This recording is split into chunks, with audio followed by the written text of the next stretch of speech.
Buhay? Saan?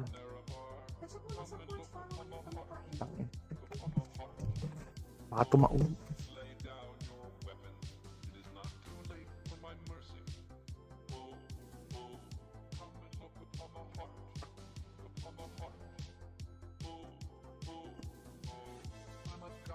Wala naman. Takot pa rin yung lupa.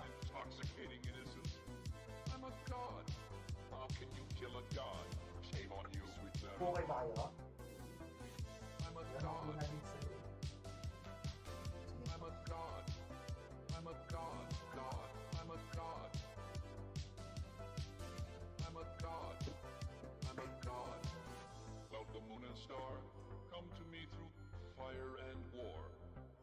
There was nothing. Hindi ako natumba na. Dumaan lang ako. Yung kanina. No. Hindi ako nahihilo na. That's good. Just me moving clumsily and nagmamadali.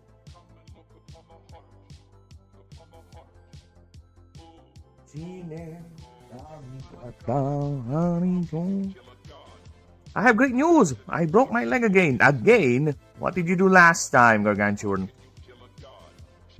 Does it involve rigorous activity of any sort? Either way, you take care of yourself, okay? You only have 2 legs. And I promise you, having 1 leg does not work really well. Okay? You need 2 legs to move around. And people say there are prosthetics. But you know what? Nothing beats having an actual leg. We are not yet in the point where prosthetics are so advanced that we can do cyberpunk and cybernetics and all that. So advanced that we can do cyberpunk and Okay, done. Okay, I heard my voice. I'm fine. I don't need anything else. But either way, you get that leg fixed. Grab a masseuse or here in the Philippines we have hello, Fraxton. Hello. Here in the Philippines, we have things like fate healers where they would do a slap like this. They would slap the pain area. They would rub some oil into it, then just pray over it. There's even a much more fun one where they would just grab leaves and produce some sort of a poultice, like some fantasy setting. Then rub it on the pain area. Another one is they would actually spit on it. They would drink some sort of concoction or holy water, right? Or just spit. Just do that. Cube Life, hello. Yes, I am good. I am very, very good. A bit sleepy because I was trying to get a nap, take a nap before the start of the stream, but my brain was like, no, I'm awake. Okay, then I'm going to start a stream. Then the moment I entered start stream, guess what? My brain was like, nah, I'm sleepy. Well then, F off then. Shut up! Deal with it. I am going to go ahead and read some rules, okay? I'm going to introduce the good folks. The starting creatures for the tabletop RPG / eventual PC game that we're working on. Okay, brain? Shut up. Silence. Silencio. I don't care if you're sleepy. We're going to endure this. Because this might not be a long stream because I have things to do in a few hours. So we're going to squeeze as much progress as we can. And as for offline work, I am done with the encounter rules. So that's another rule set done and a lot closer for us to open the Discord. So yes, here's the encounter rules. We are all set with everything. I even put in some nice updated god art. Because I am updating the god art as well. Why not? It shows growth, okay? My skills as an artist may be still... I want the elevator music. Well, unfortunately, Gargantuan, the elevator music, the one you gave me, the one I really, really like, got flagged for copyright. I can give you the other copyrighted music, though. the safe copyright music. The safe elevator music. Yeah, but the other one got flagged. Apparently, the 10-hour version was so long that it got flagged. Most likely, the shorter version does not get flagged because it's a short version. But the long version, yeah, unfortunately, it will get flagged. So you'll just have to deal with... Oh! No commercials, please! No Jollibee. I don't eat fast food anymore. Stop it! Stop it! I am not endorsed by any of these products whatsoever. Hotel Trivago. Fuck off! There you go. You'll just have to deal with the OG, the simple elevator music, because the other one got flagged. And having that entire thing play on a 5-hour video and everything is flagged, like red, it's not a good thing. It's quite the nightmare to deal with. So, we're working with that. That's what we get. And besides, I love the classic. The classic is still good.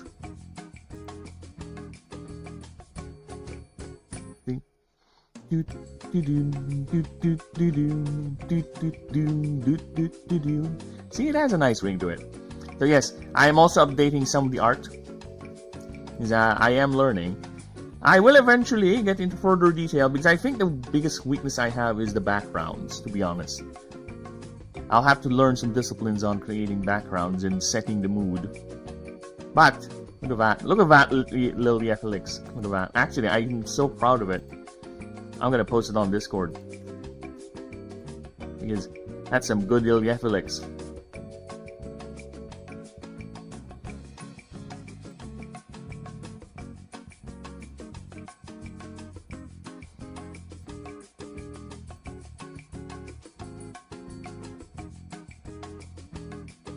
Okay, so let me just post that on my Discord because yes.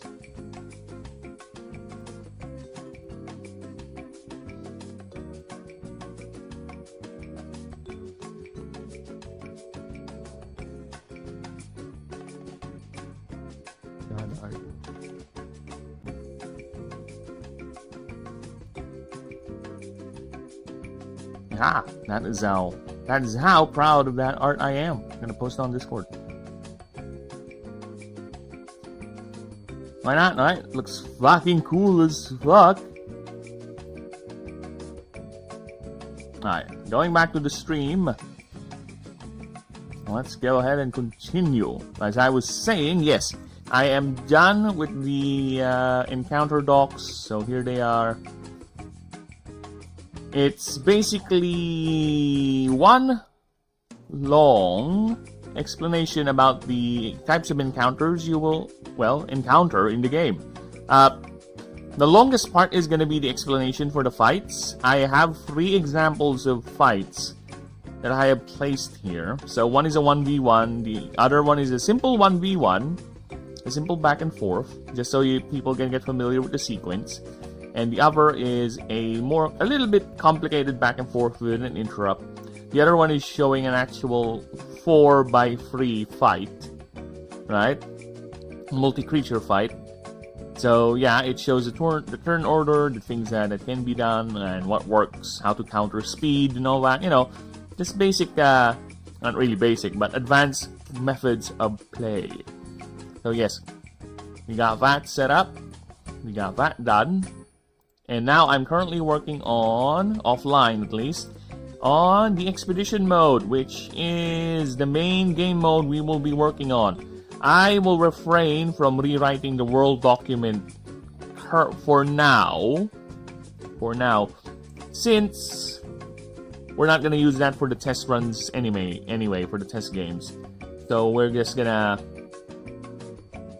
go ahead and have a rule for the actual game mode we're going to be playing on. So once this is done, rewritten, I am going to go ahead and post all these on Discord with a, what do you call that? Watermark? Yes, a watermark. And this is going to be a PDF file. Now, I'm still thinking how can I do that consistently, since Discord I think has a limit right? Has a limit on how much you can store or how much you can upload into it.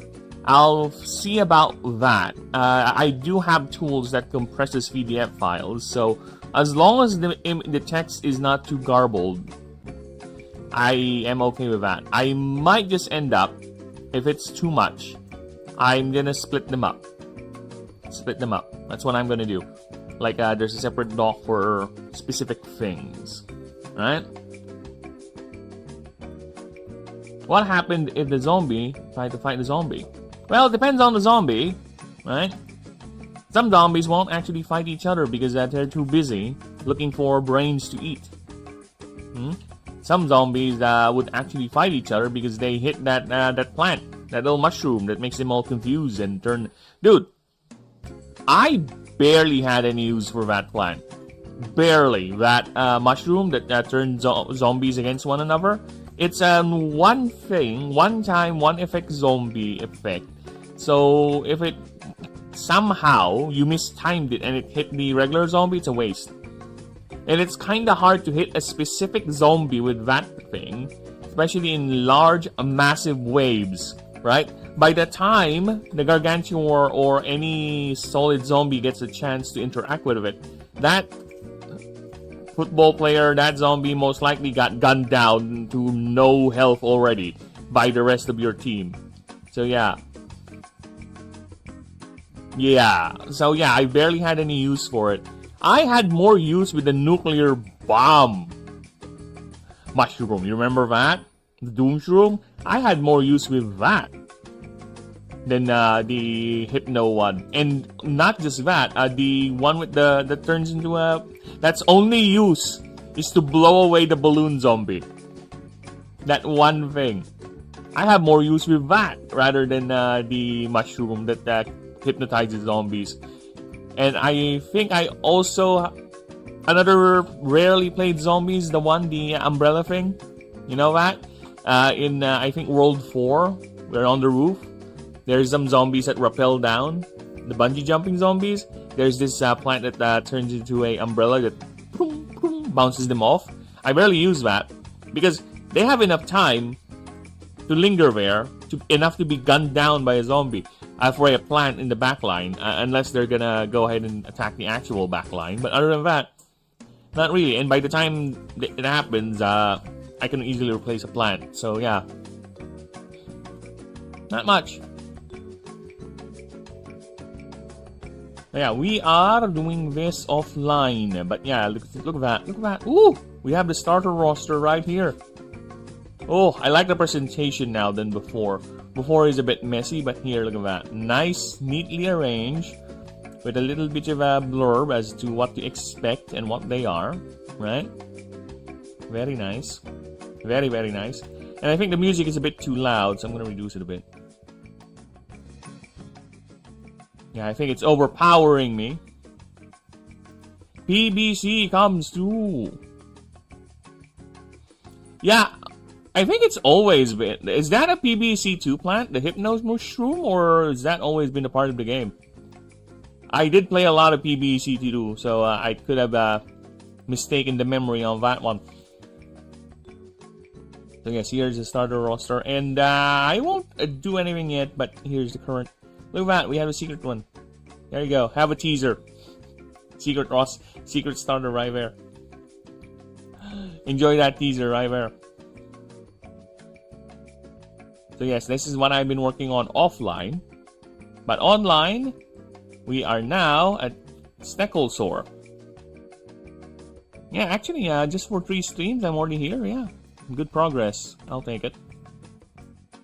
So I was working on him yesterday. I already got this done. Reworded these things. So we should have no problem with this anymore. Now, it's time for the hard part. This one. But I don't think I'll add much to it, to be honest, because it's already decent enough. Alright, but to be safe, we'll have to put a blank page here. The last thing I want is to fuck things over with the formatting. So here is Stecklesaur. Yes, the second form or the second ascension form of our fighter starter. Alright. Yeah, I just can't wait to be done with all the basic rules so I can see about posting it, the Discord link.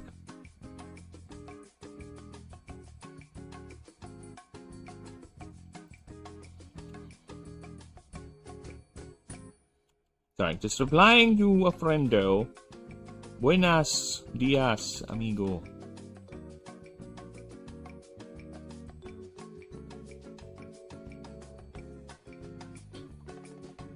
Okay.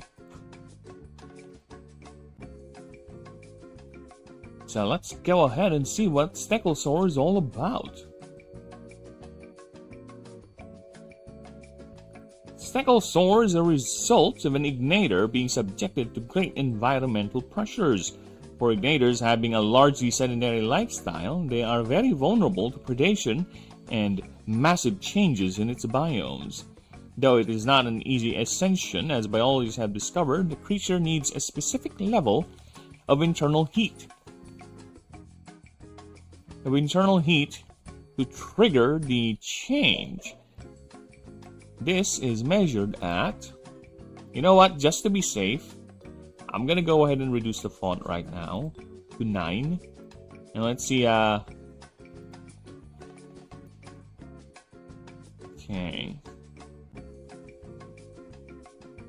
Is measured at 2,500 degrees Fahrenheit and must have a sufficient supply of either basalt or mana to convert into the material needed. Alright. I don't know the mushroom's name, but I remember the one that shoots bullets and makes zombies fight for you, and... oh! Let me just... I think I recall something like that. PBC2... plants. Hopefully someone made a wiki for it. I don't want to go to the official... Alright, let's take a look here. Walnut, ancient Egypt, Yep, boomerang. Yep. Oh, this one, I love this one. Dude, I love this one in PVC2, this bastard. This one,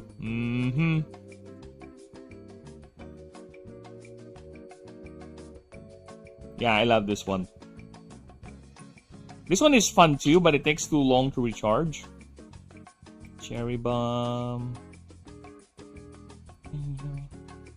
Oh, this one I remember. This is for the ice biome specifically. Okay. Oh, this one I like too. I just like the aesthetic of it.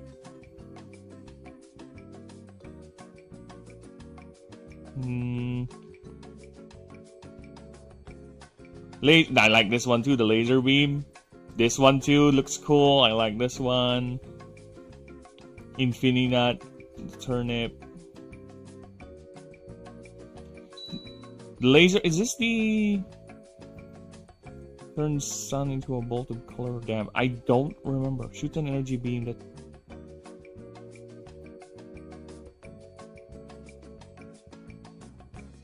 Dude, I don't remember this one, but I don't remember specifically how it works, but I remember liking this one too. Sunbeam.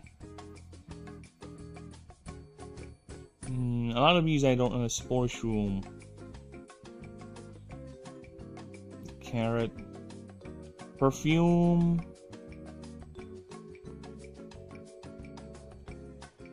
I remember these. Banana launcher, yeah, I remember that. I remember this.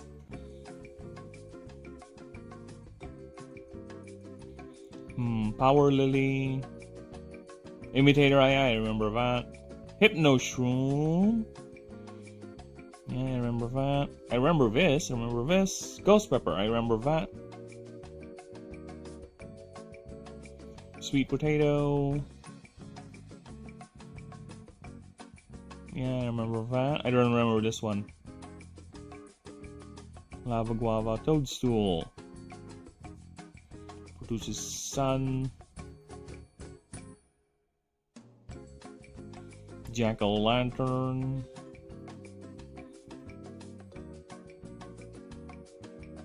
Yeah, there's a couple I don't remember, since I did stop playing this game eventually. And there's so many. I'm gonna commit to this fucking ring. I do not see something akin to that. Now, can someone make a PBC game with this roster? Is there a fan-made version with this roster? Because I'm okay with this roster. You scroll past them. Oh, did I? Where? What's the name? Pinning them down. Vines that simply plants. High damage. I don't see a mushroom. I'm looking for a mushroom. When zombies eat, they become imps. When imps eat pears, they are destroyed, releasing a stunning gas. Piercing, zombies throwing jabs. Spare electric tea. Stunning gas. Helpful plant zomboids. Wait, attack zombies. Is this it? Zombine pods grow from sprout to full pods, then split open to release helpful plant zomboids, which attack zombies. Is this it? Plant food immediately spawn a gargantuan zomboid. Yeah, I think this is it. Yeah, I never encountered this one. I think I stopped playing the game when this one came out. This is not familiar to me. What? This one? The zombie? Really? I don't remember this one. I really need to have a PC version of that game. I'll see if there is a PC version of that game. Yeah, because there's... You know, I would be okay if they remade Plants vs. Zombies 1, but with all that roster. All of that. Or have a game mode in PBC 1 where it's basically like New Game Plus, right? You start all over, but it's getting harder and harder. It's just that the goal is to see how far you can go with a continuous run. And your plants is everywhere, is everything, right? You think of it like a roguelike setting where you start with a basic roster, then eventually you finish a run, you eventually build up your roster, you know, stuff like that.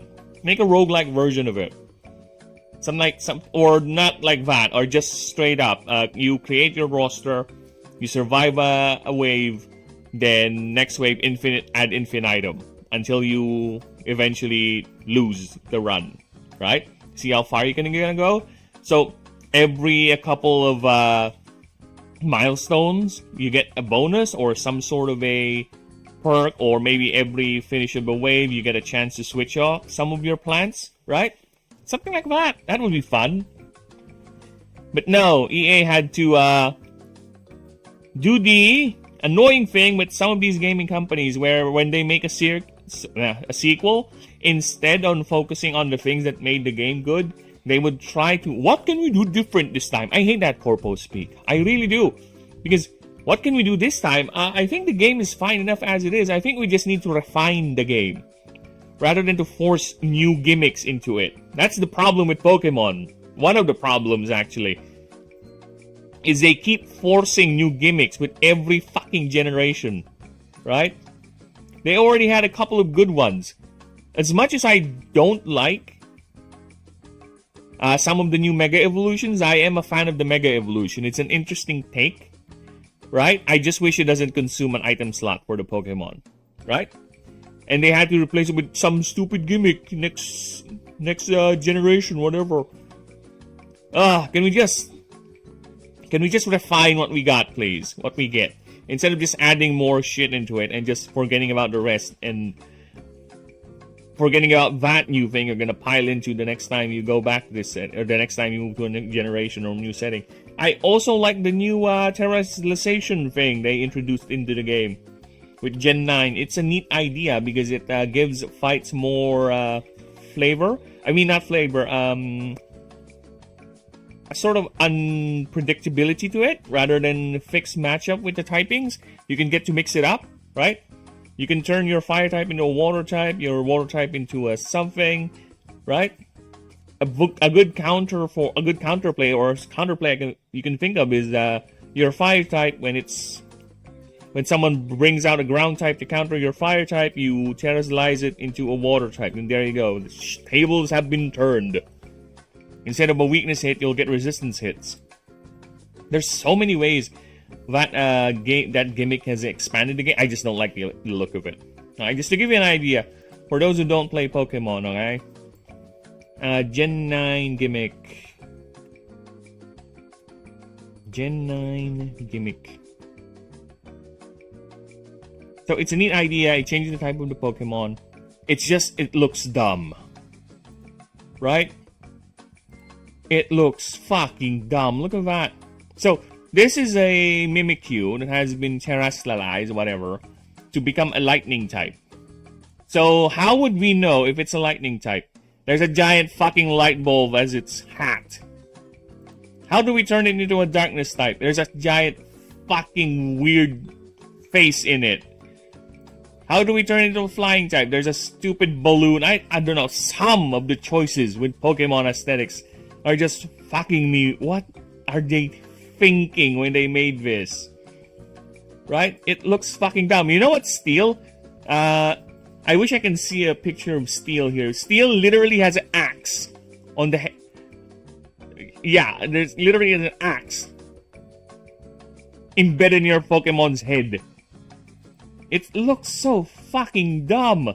There is no way on Earth you can make this aesthetic look cool. Alright?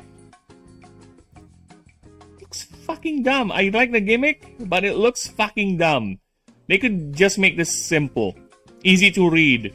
Not this... whatever this is. I told you.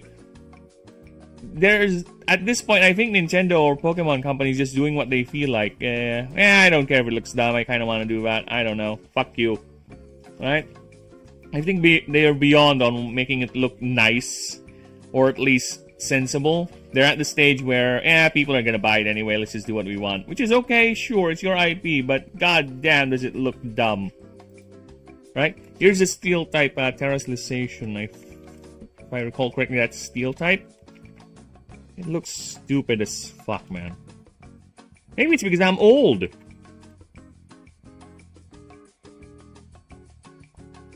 Where is the steel type terrestrialization?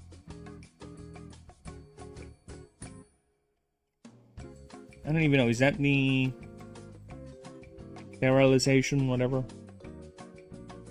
Yeah, whatever. Let's just... there you go. A giant axe. So your Pokemon has a giant axe in its head to signify that it's a steel type when you terrestrialize it into a steel type. Again, what the fuck are they thinking with these ideas, man? It's just so odd. Okay, back to what I was doing. Then tangent aside. Alright. To convert into the material needed into the basal. Material needed for the ascension. There you go. If it's successful... If successful, I don't need to... If successful, it becomes a more mobile, active, and armored Stegosaur. They are no longer solely reliant on absorbing ambient mana and heat for sustenance.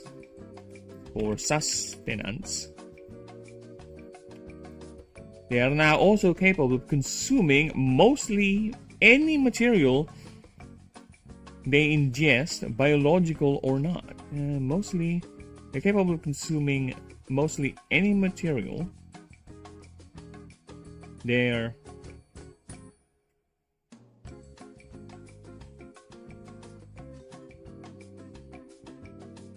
they can ingest through this locating jaw,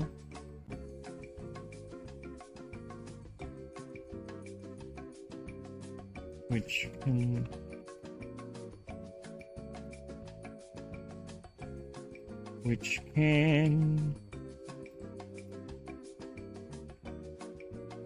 speaking of Plants vs Zombies, you know what?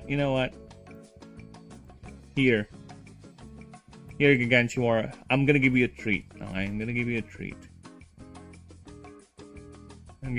Alright? I can't play it because it's gonna get copyrighted, but I'm gonna sing it. Okay, Is it? I think it is copyrighted. Let me double check. Zombies on your lawn. Copyright. It is copyrighted. The song is written and composed by yep, it is copyright. And by the worst company in existence to have it copyrighted. Fucking EA. Nope, you're not gonna risk it.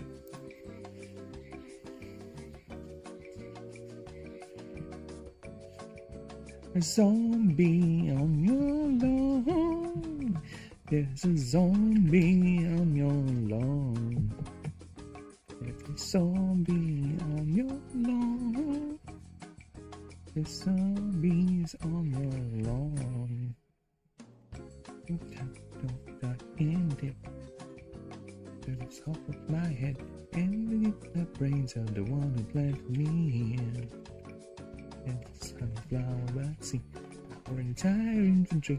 We got the taste of brains here, don't like zombies. I used to play football. There's Congo on my head. I have a screen door shield.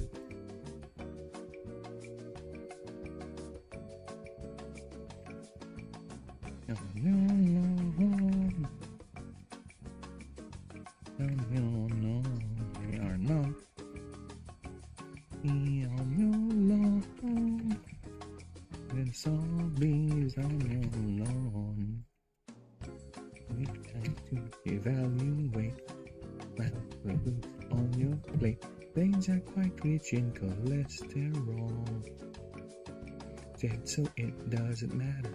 It will use the solar power. You have got a long defense at any hour. And we'll break. They are not picky eaters and will consume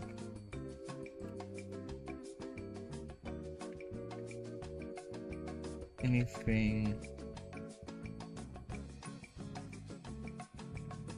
given to them.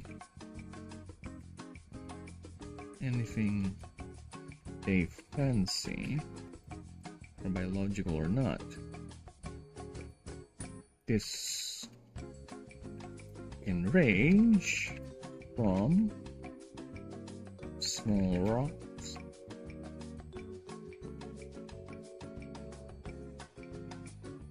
sand, or even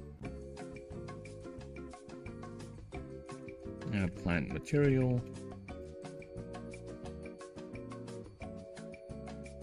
or even smaller animals or creatures. Smaller animals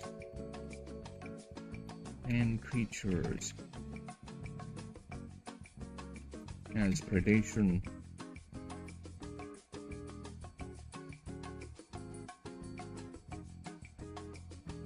Has been observed,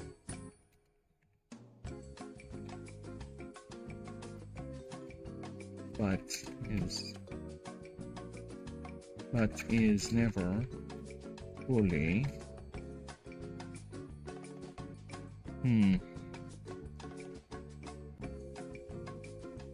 but is rarely done, and only if the stegosaur is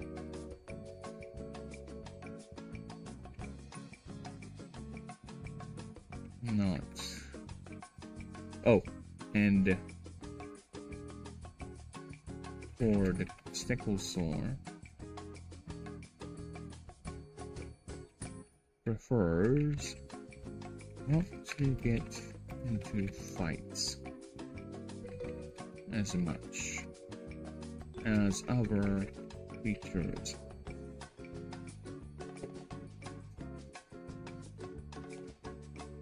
Though the creature preferred solid chunks, and the creature... As the creature prefers solid chunks of rock, which it breaks down and converts into mana to fuel its metabolism. They form or use a basalt chunks of rock, which there is a small fucking cockroach in my table.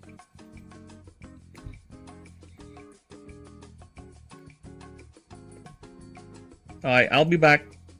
I need to wash my hands because I had to physically crush a small cockroach.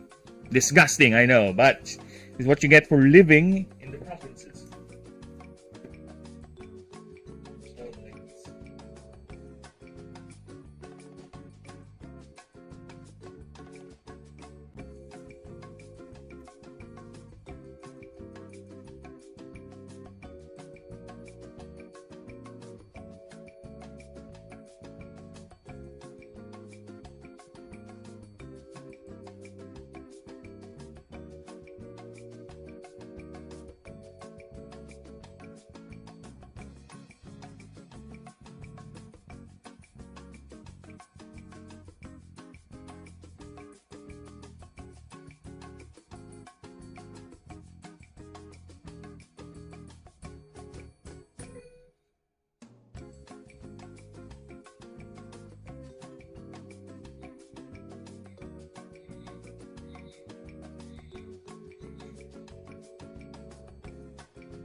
Wait.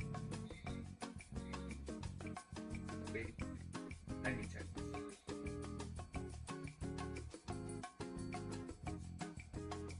Yeah. Alright. I'm back. Cockroach goop has been cleaned. Let's continue. Where am I? Okay, converted into mana to fuel its metabolism, they form or use basalt as pieces of what researchers call geomechanical enhancements, creating armor pieces for all 4 of its legs. Armored pieces for all its legs, spiked plates that act as both protection and coverings for the exhaust spores.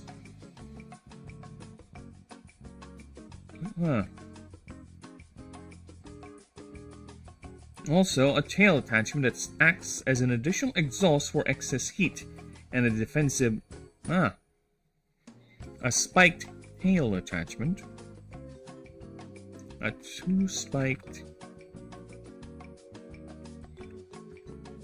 tail attachment that acts like an exhaust for excess heat, and a defensive measure to protect its rear. While males typically have larger and longer attachments,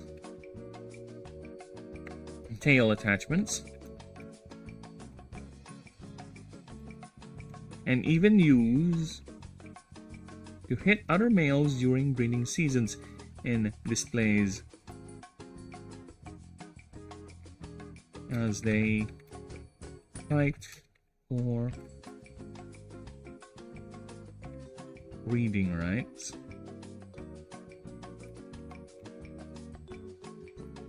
which these attachments have been comedically dubbed Basalter by both at first by biologists.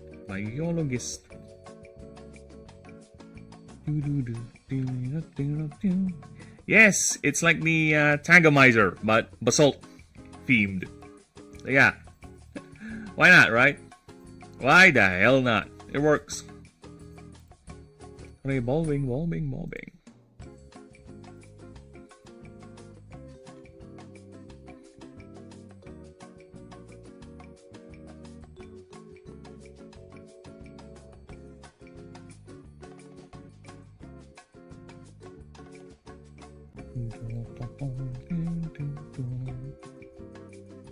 Sorry.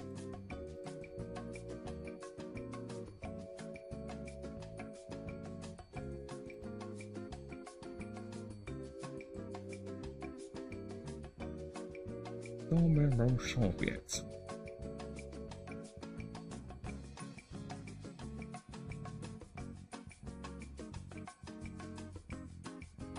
Sorry, just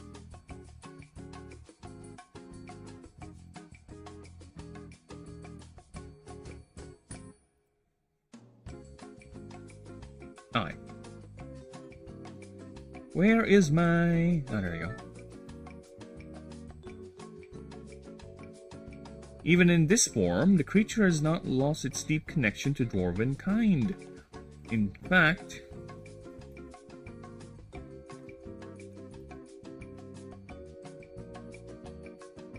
it is stronger than ever.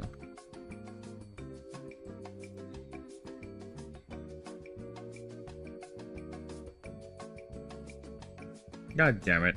Give me a moment. Fire is out of control. This city, this city. Fire is out of control. This city, this city. Control. This fire is out of control. It's out of control.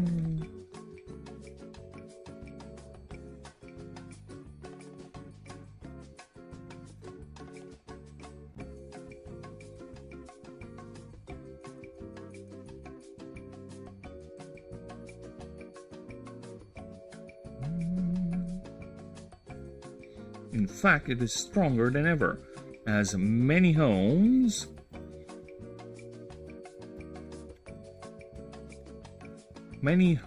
is stronger than ever, as many homes keep at least one stegosaur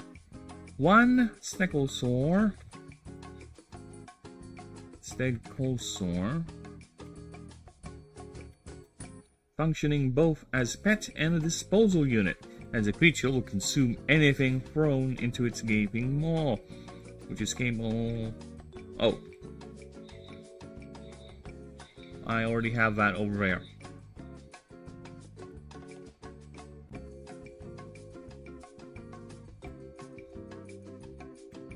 Its gaping maw.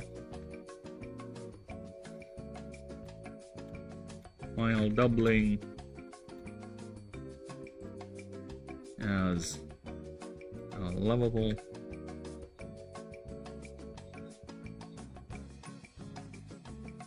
family mascot.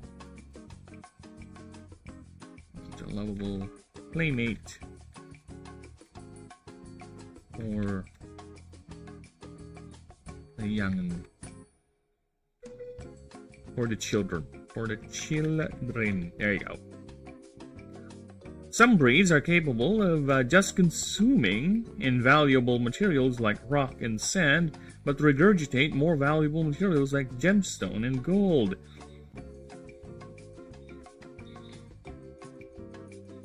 These breeds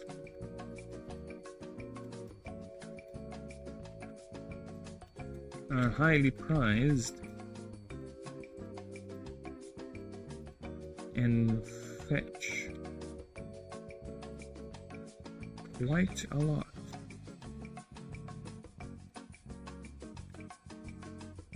For many families, for many clans rather,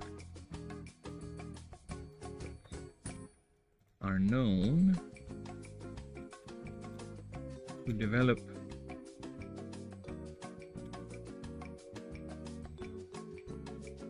long-standing feuds over the is that not how you spell feuds? I guess it's the other way around. Okay, feuds in regards to ownership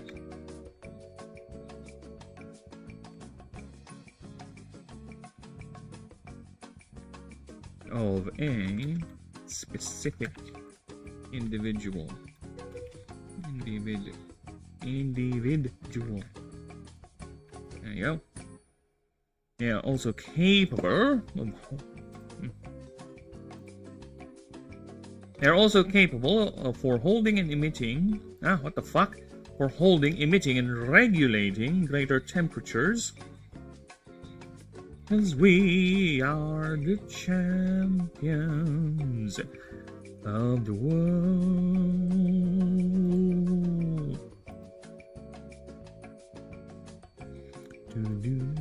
Do. Now, sky curtain call. Me pain and fortune that anyone knows with it. I got 'em all. Which is why some are used as personal forges or more industrial settings, or for more industrial settings as herds, with herds of us.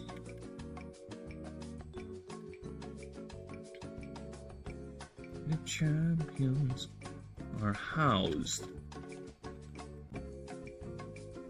and constantly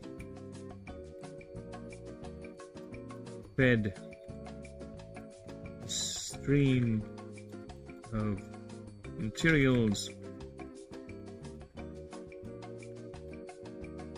to be converted. Champions.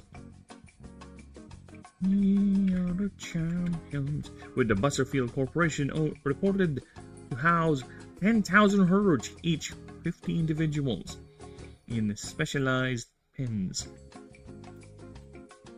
In specialized pens called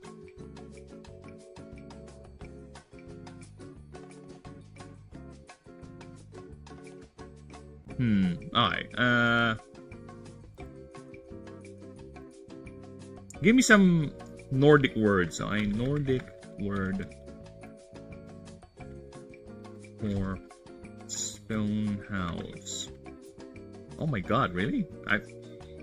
I don't remember the last time I heard this fucking song. I'm not gonna play it because it's copyrighted, but it's an opening song from an anime I used to watch.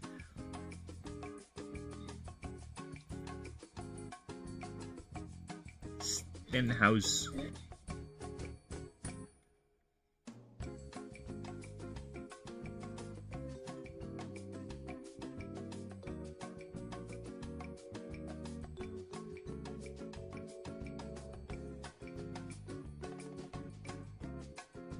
Yeah, there you go.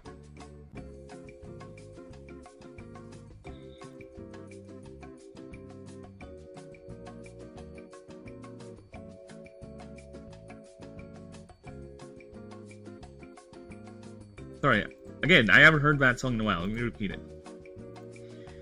Alright. That was from Overlord, if you people are you're curious about it. It is an anime that I was curious and found intriguing at first. Then eventually, I think by season 4, I got bored with it and just didn't follow through with it. So I have not watched the latest season and even the movie that came out, the OVA. But I don't think it's bad or anything. It's just your typical isekai. but with a nice little interesting twist. But much like with other long-running anime, they tend to run on the concept to the point that it's, I don't know, something about it became stale. And I'm not in the mood to further dissect that, because I'm busy reading. Okay? In the wild, this mastery of thermal control is used sparingly due to its high mana requirements. However, if such a need presents itself, whether for defense or displays of dominance, their flame projections can be seen from vast distances, filling the horizon with bright orange plumes.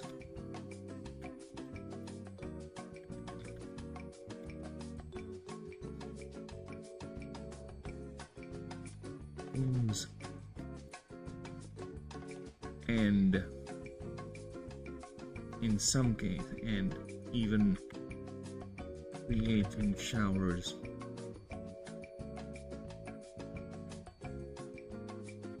of pure basalt.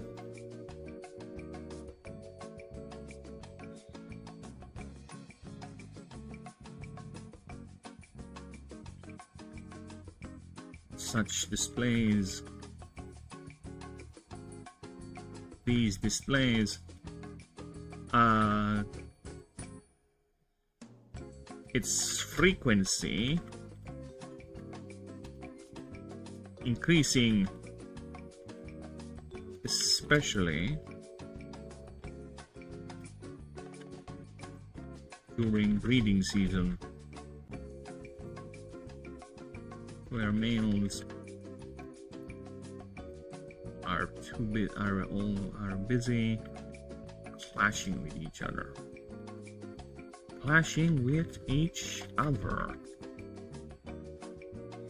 There you go.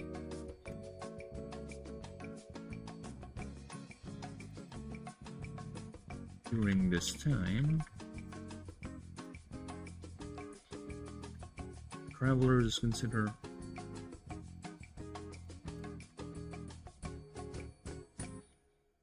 most travelers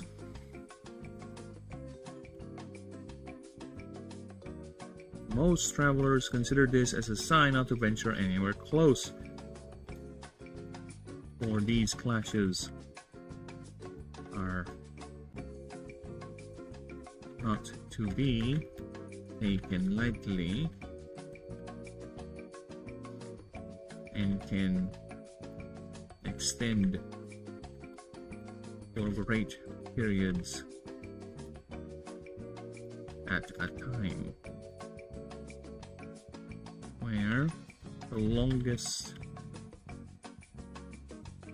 recorded one was between two males in the Aranak Dunes.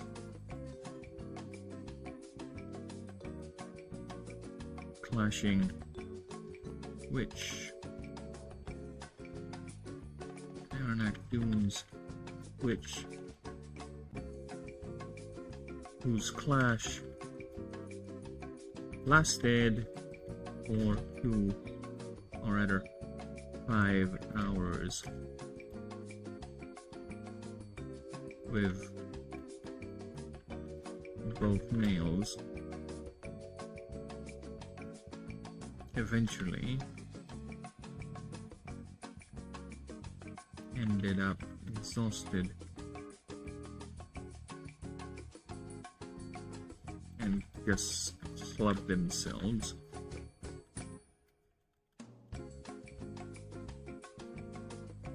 with their bassalters.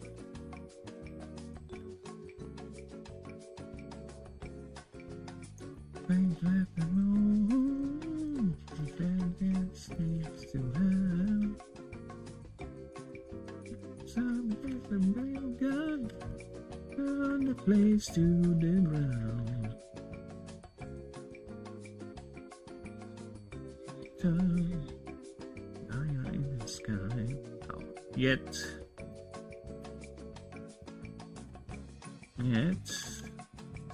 there are enterprising folks. Enterprising folks.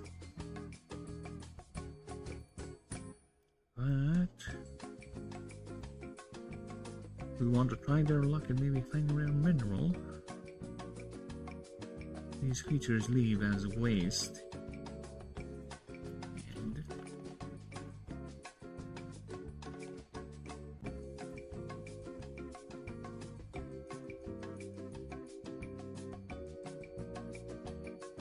but sometimes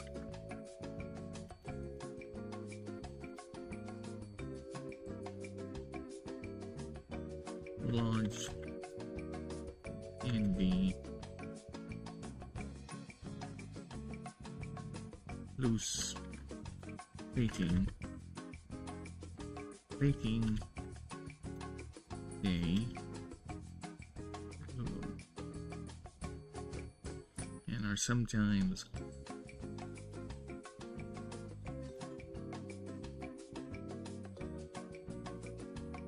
which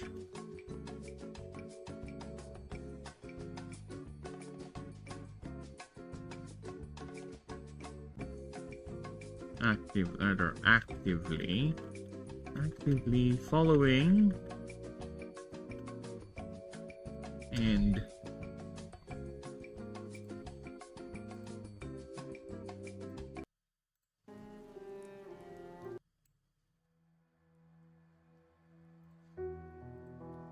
and pursuing and rather stalking these wild herds.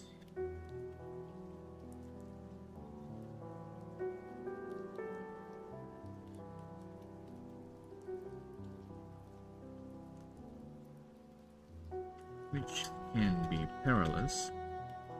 Which can be both perilous and extremely rewarding. Especially during breeding season.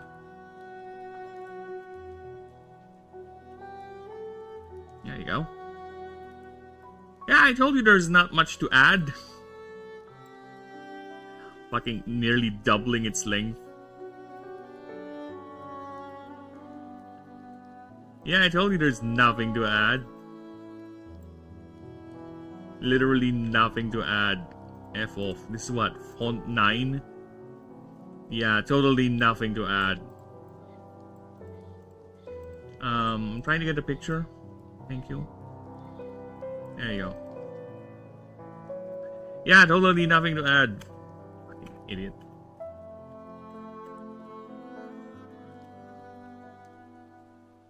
Nothing to add, my ass.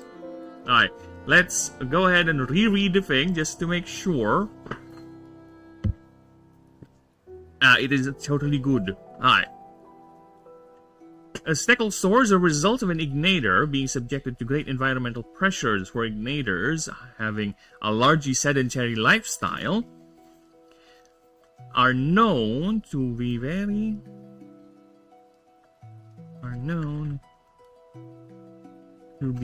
vulnerable to predation and massive changes in its biomes. Though it is not an easy ascension, as biologists discovered, the creature needs a specific level of internal heat to trigger. The change is measured to trigger the change, which is measured at least 2,500 degrees Fahrenheit and must have a sufficient supply of either basalt or mana to convert into the material needed for ascension.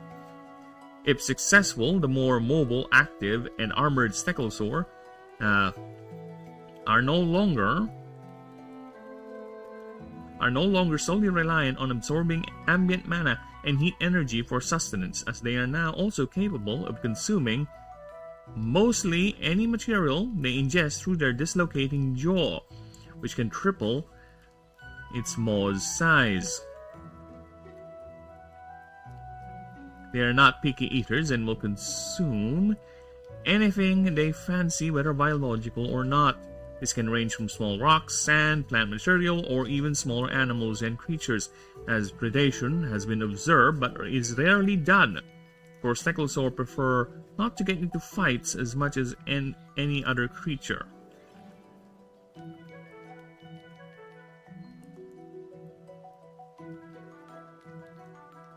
As the creature prefers solid chunks of rock, which it breaks down and converts into mana to fuel its metabolism.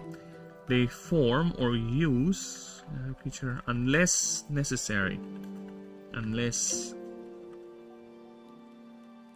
necessary.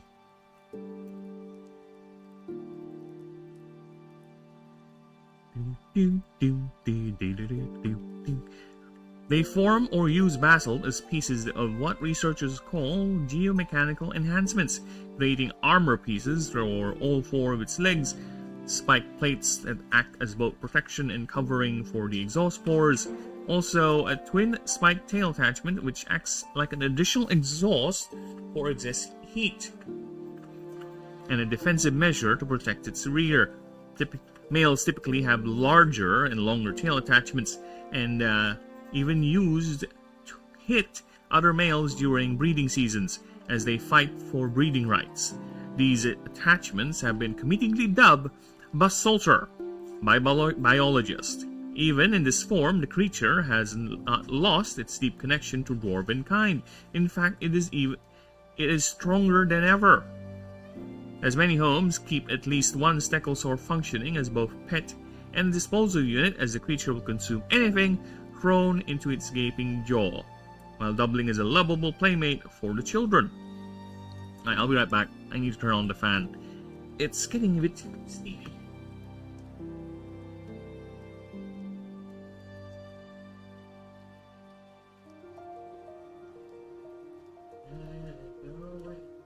Somebody help me, Ken. You don't make me underway. Some breeds are even capable of just consuming invaluable materials like rock and sand.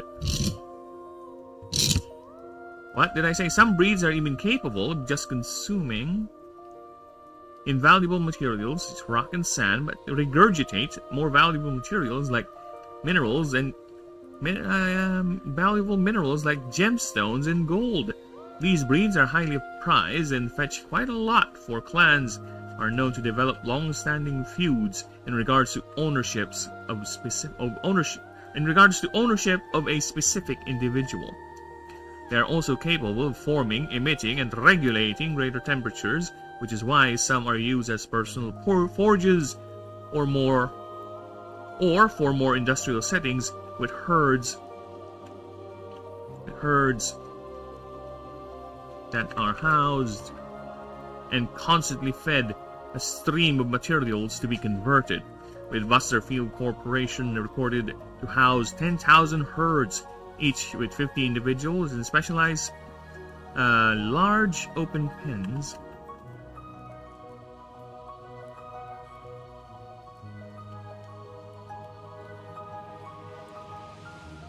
Called Stegenhausens. Stegenhausen! I prefer Stegenhausen, yeah. In the wild, this mastery of thermal control is used sparingly due to its high mana requirements. However, if such a need presents itself, whether for defense or displays of dominance, their plane projections can be seen from vast distances, filling the horizon with bright orange plumes and even creating showers of pure basalt. Its frequency increasing, especially during breeding, where males are busy clashing with each other. Most travelers consider this a sign not to venture anywhere close, for these are not to be taken lightly and can extend for great periods at a time. Where the longest where the longest recorded one was between two males in the Aranak Dunes, whose clash lasted for 5 hours, with both males eventually ended up exhausted and just club themselves with their basalter.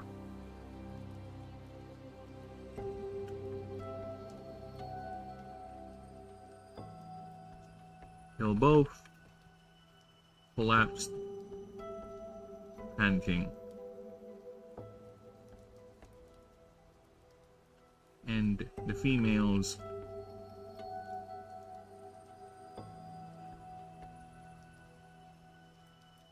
already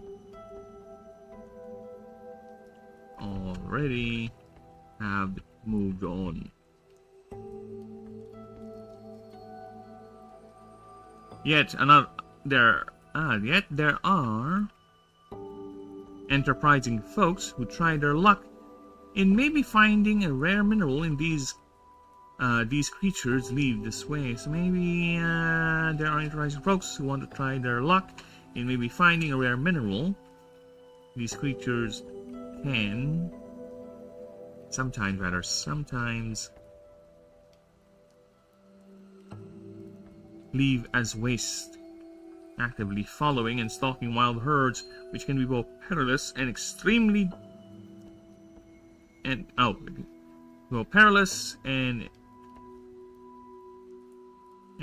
what? Perilous, especially during breeding seasons. There you go. Nice. Okay, so that's the Stegosaur. So one last reread just to make sure we are good. Alright? Because again, this is also doubles up as me introducing the creatures to you guys, and also as a proofreading session. So, okay. Next, again, a Stegosaur is a result of an ignator being subject to great environmental pressures. For ignators, having largely sedentary lifestyles are known to be very valuable or vulnerable to predation and massive changes in its biomes. Oh, fuck off. Though it is not an easy ascension, as biologists have discovered, the creature needs specific level of internal heat to trigger the change, which is measured at least 2,500 degrees Fahrenheit, and must have a sufficient supply of either basalt or mana to convert into material needed for the ascension. If successful, it becomes more mobile, active, and an armored Stegosaur. There are no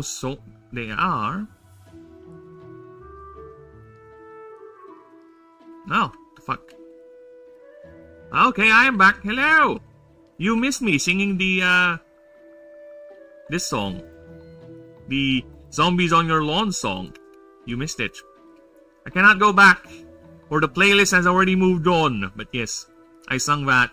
I can't play it because it's copyrighted, and EA is notoriously horrible at that. I'm not gonna risk it. But yes, I did. You can just maybe move back maybe 30 minutes. You might catch me.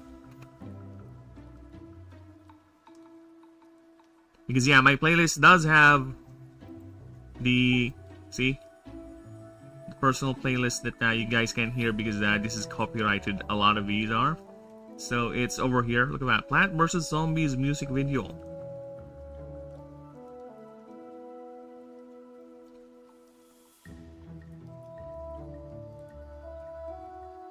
Mostly any material they ingest through their dislocating jaw, which can triple its maw size. They are not picky eaters and will consume anything they fancy, whether biological or not. This can range from small rocks, sand, plant material, or even smaller animals and creatures, as predation has been observed but is rarely done. For Stegosaur prefers not to get into fights as much as other creatures, unless necessary, as the creature prefers solid chunks of rock, which it breaks down and convert into mana to fuel its metabolism. They form or use basalt as pieces of what researchers call geomechanical enhancements, creating armor pieces for all four of its legs, spike plates that act as both protection and coverings for the exhaust pores. Dude, if I have a camera right now, you would see me move around my hands and even do a little bit of emotes. because that's how I usually do these expressive readings, right? I'm an orator, okay?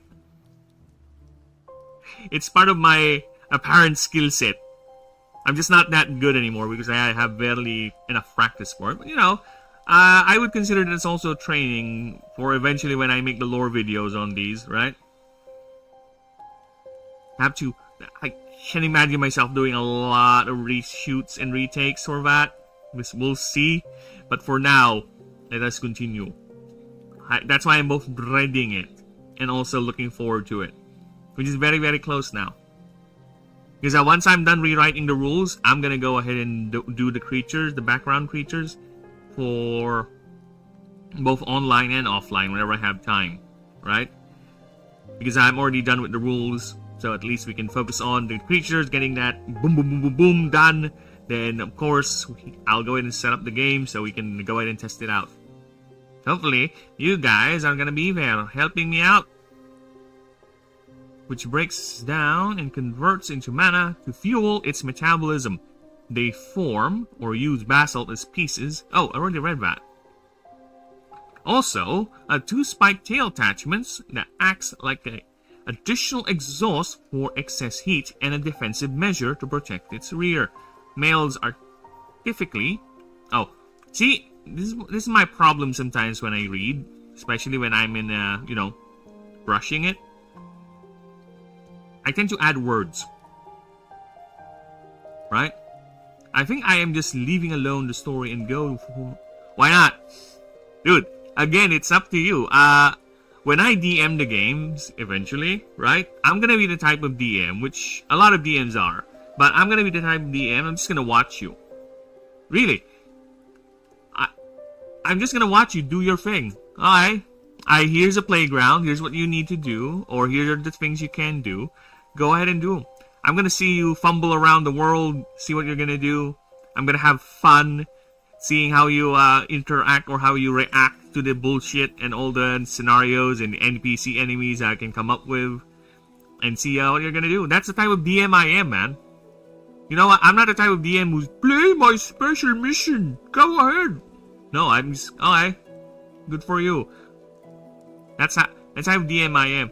But the type of DM I am is also the type of DM who would actually have fun creating a challenging, rather, scenario for players to eventually overcome. Right? I'm the type of dickish DM who would have fun seeing people get blasted by the scenario and actually, instead of getting annoyed at me, and actually trying to break it. So yeah, I am curious about that, and I haven't DM'd a game in a long time. Actually, the last game I DM'd was probably when I was still playing Pokemon with my friends. Not probably, was actually the time when I was playing Pokemon with my friends with the homebrew Pokemon rules I came up with, right? That was during my teenage years.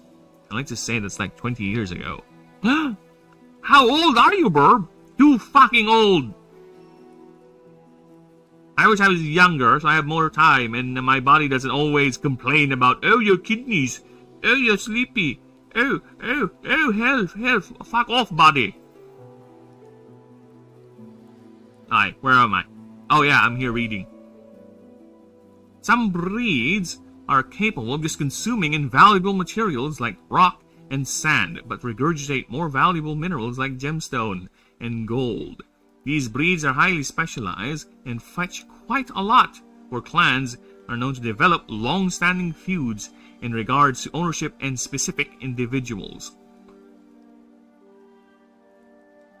They are also capable for holding, emitting, and regulating greater temperatures, which is why some are used as personal forges or for more industrial settings, with herds are housed and constantly fed a stream of materials to be converted. With the Butterfield Corporation reported. Oh yeah, that is correct. My stupid reading is fucking me up. With the Butterfield Corporation reported to house 10,000 herds, each with 50 individuals in specialized large pens called Stegenhausens. Yeah, boy! The Stegenhausen! Sorry, I had to do it. I had to do it.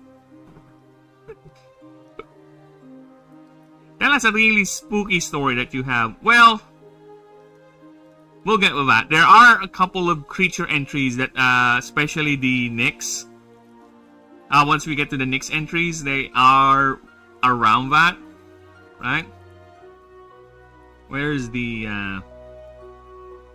where's Merkid? Yeah, Merkid is, this little boy right here. This little ball of darkness here. This shadow pig. There's a reason why I drew him like that. Because it is quite a horror show. And also, Ball Hobbler. This one here. Tends to be, quite on the horror aspect of their typing and the way they hunt. Guys, I'm really scared. I haven't said anything yet! Or are you being sarcastic? Because if you are, I would say here's a cliff. Happily jump on it. Jump off it, rather. In Minecraft. That's how you get away now by saying people to off themselves, you know? Do it in Minecraft, you bastard. Ay, here we go again. Spooky. In the wild, this mastery of thermal control... where am I? Is used sparingly due to its high mana requirements. However, if such a need presents itself, whether for defense or displays of dominance, their flame projections can be seen from vast distances, filling the horizon with bright orange plumes and even creating showers of pure basalt. Its frequency increasing especially during breeding season. It's Constantinople now. I'm gone at Constantinople, which is light on a moonlit night. Every gal in Constantinople now lives Istanbul, not Constantinople. Pick a date in Constantinople, she'll be waiting in Istanbul. Even old New York was once New Amsterdam. Why they changed it, I can't say. They just like it better that way. Take me back to Constantinople. No, you can't go back to Constantinople. Istanbul, not Constantinople. Why did Istanbul get the works? Woo! That's nobody's business but the Turks. Where males are busy clashing with each other, most travelers consider this a sign not to venture anywhere close, for these are not to be taken lightly, and can extend for great periods at a time. Where the longest recorded one was between two males in the Aranak Dunes, whose clash lasted for 5 hours, with both males eventually ended up exhausted and just clubbed themselves with their basalter, till both collapsed panting and the females have already moved on. Yet, there are enterprising folks who want to try their luck in maybe finding a rare mineral in these creatures sometimes leaves as waste, actively following and stalking wild herds, which can be both perilous, especially during times breeding seasons. Can't go back to Constantinople. Istanbul, not Constantinople. Constantinople, get the works. Woo! Nobody's business but the Turks. You're getting... Is my singing really that bad and is that why you're spookinizing? Spoopies! Woo! Spoopies! Woo! Alright, next up.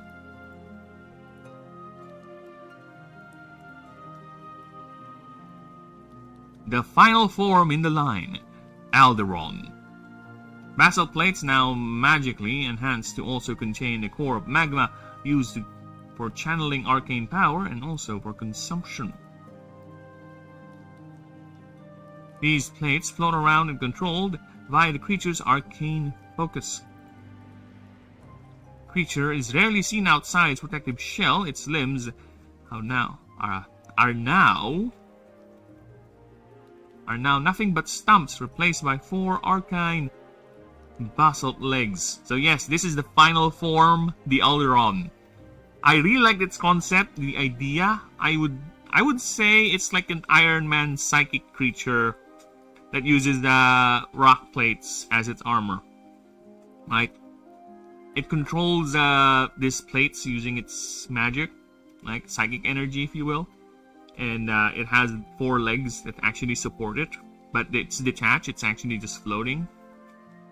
And it has these 2 massive appendages, which it can morph or change depending on what it needs.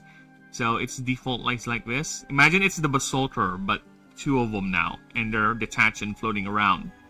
So yeah, I really like this concept because one of the things, a lot of this is my, I won't say frustration, my disappointment in some of the Pokemon designs lately, where a lot of Pokemon starters, eventually, especially the fire starters, just ended up either a fighting type or some bipedal thing. The only fire starter, well, to be fair, the 9th Gen fire starter was actually a break from that formula, which is a welcome change, to be honest, right? But for so long, starting, I think, Gen 5, right? It's been either a bipedal monkey, a bipedal boar, a bipedal, right? I think Gen 5 has a bipedal chicken. It's just lucky that I like Blaziken, okay? And you can also argue that Typhlosion, the famous Typhlosion, is also a bipedal creature, but it's more of a ferret. It's just standing up, right? At least it's more animalistic with the other iterations. God damn, you literally have Sun Wukong, right? And the other one is the fire pig, right? So yeah, whatever. I don't know, to each their own, right? But I really don't like Gen 7's fire starter. Torocat? It started out okay with Litten, right? But I don't like. Again, I find it. Look at that. It looks nice with the first evolution, the first forms. Then it turns into a fucking. No, Torocat is a second form. Oh, what's the third form? I forgot. What is your third form? There you go, Incineroar. Look at this thing. It's another luchador. See, even though it's a darkness type, they cannot really get away from the fighting fire type. They so love to make with the fire starters. Again, it's straight up fire monkey, another fighting type. Dark again, but its Emboar is basically the same thing as Incineroar. See? Big chunky pig. You know what? I kind of like Emboar over Monferno. I mean, Monferno over Infernape. Right? But it's basically the same idea. And Fire Pig standing up. Yeah. Ah.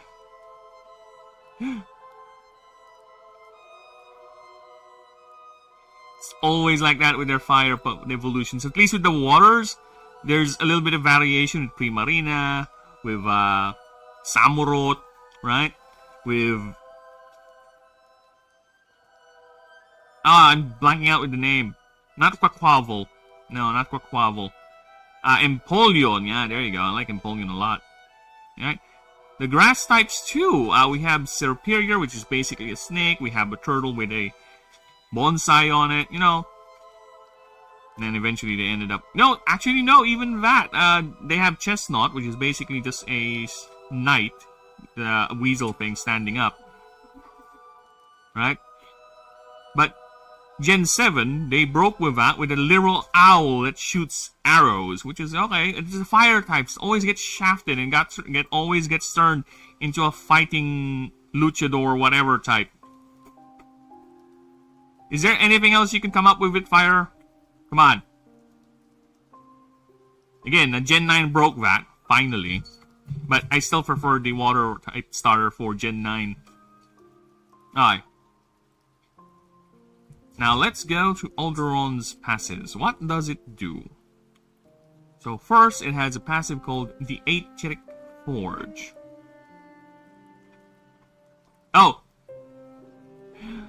It is a move. Oh, don't worry about Caster Labs. That is actually a bot. Gargantua. That is a bot. Caster Labs is a bot. It's my bot. It just spams messages every... I think I set it to spam messages every 3,000 message. Yeah, I can give it a message if you want. So it has several messages it spams randomly here. So it's about due in the next 3,000 seconds. Where are you from? You know? Oh, well, I can add a message if you want. Give me a good reason to add it.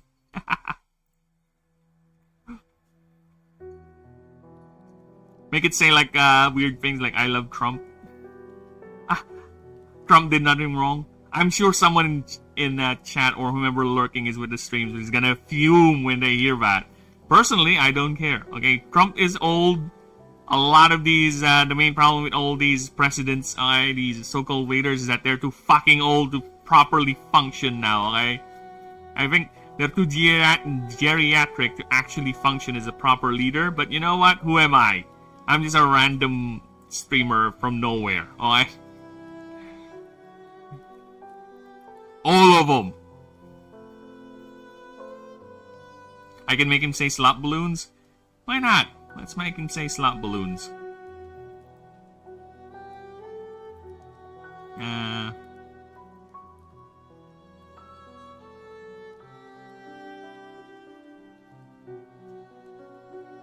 It's gonna be random though. It's gonna be random, right? So I can put one here, slot balloons, but if it shows up, it shows up. Alright? There you go. There you go, have fun. If it rolls, it rolls. If it doesn't, it doesn't. So you have to wait. Oh, it refreshes the timer too. So, 3,000 seconds. This is gonna be fun. The anticipation will kill you, Gargantua. The anticipation indeed will kill you. Because it is the odds are actually against you. That is a 1, 2, 3, 4, 5, 6. 1 in 6 chance. Right? So let's see if you're lucky. This creature gets one more move slot. Choose either a tier 3 or below item in your inventory. Oh, okay. Okay, no problem, Garg. You are now dubbed as Sir Garg of House Chuan. How's that? Arise, Sir Knight, and may you bring glory to the realm. Alright, this creature has one more move slot. However, this move slot cannot... Okay, wait, never mind, that's dumb. There's one more move slot. Choose a tier 3 or below item in your inventory, or an opponent that already used. This passive becomes that activatable ability. An activatable ability that copies that item with X mana cost X times 19 tier times 2. If the chosen... Alright, because an activatable ability... Okay, so we need to clarify that up. This new activatable ability, this new activatable ability is only usable once per turn. Because I think you did 500 subs already. Well, I have not noticed if it actually does the same thing every now and then, or is it really a random roll, right? I have not noticed it do reuse the other ones, because I don't think I have gone for so long, right, where it has to re-roll the same thing. But yeah, I think I have not noticed it use the same thing. So how many times feasibly does 3,000 seconds will appear in a 300 hour stream. Oh, 300 minute stream. Because I usually go for 5 hours, right? So, okay, 3,000 seconds is what, actually? 3,000 times 60? Oh, no. Oh, fuck off. I'm bad at this. Answer me, Google. How many minutes, fuck off, is 3,000 seconds? 50 minutes. So, it's roughly an hour. So, I guess one message for roughly an hour. So, yeah, I have not seen it use the same message twice every time. So, yeah, probably it is going order, right? So, I'm not sure. All I know is that it says here, see, every 3,000 seconds it sends one of the following. So it's, my impression, it's random. The question is, will it resend the same thing? And there's only one way to find out. Alright. But I will be keeping that there. Right? And who knows? If it might not show right now, it might show in the next streams. Dude, I can have it even shout out other people, right? Sub to this, sub to that. Dude, there might be a time where someone's gonna, hey, can you shout out my channel? Sure, I put it in the bot. So I can shout out your channel. Then come later, I find out that guy's a PDF file. I was like, fuck!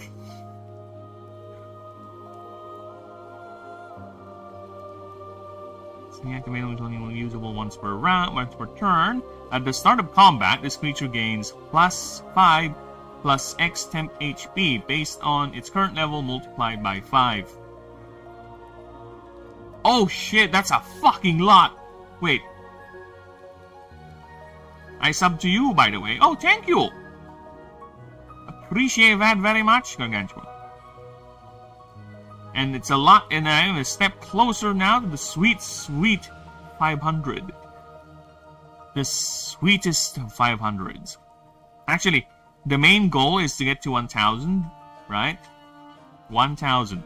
Because to be honest with you guys, there is the goal of 8,000 watch hours to get part of the partner program, right?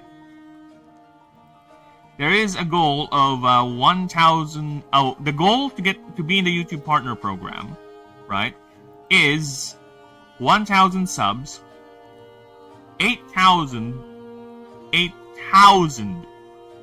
valid watch hours. So, believe it or not, I've been going on doing these streams for like maybe close to since April, and it's only been a while since I started doing the everyday sort of stream. So currently, let me just check. I am at the... Look at that. I'm already at... Oh, sorry, Garg. Sorry, Garg. Look at that. I'm already at 2,000 watch hours for the eligibility. So, the main challenges, I think, for me, is the subs. I just need to get that subs. I just need to break through that barrier. And once that's done, you know what? I'm fine. I'm fine. I don't need to be a million sub channel, okay? We don't need to be a million sub channel. I'm fine as long as I have a very, very active and very, very good community, alright? I'm fine. I'm a simple man. Okay? I have accepted my niche, and this is my niche, okay? It's a very specific genre of creature battler. And I am happy to build a community out of that.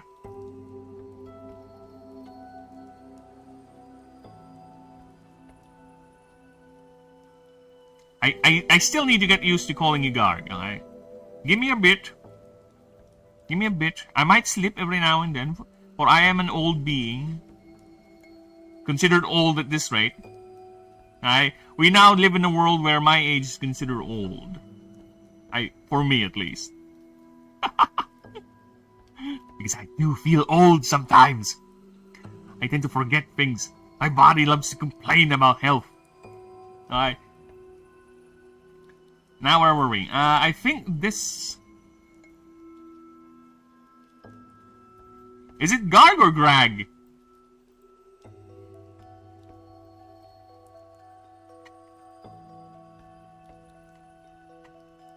Garg! Garg. Garg. Garg. Garg. Garg. Oh, reminds me of that one scene from SpongeBob. Dude, I used to watch a lot of SpongeBob. I used to be like this whenever me and anyone in my family would speak. I would be like, oh, it's like that one scene from SpongeBob. It reminds me of this. When I did the Garg. Garg. Garg. Garg. Reminds me of this one, this scene. I may finally have found a place where I can be all alone. Hello. Alone. Hello. Hello. Alone. Alone.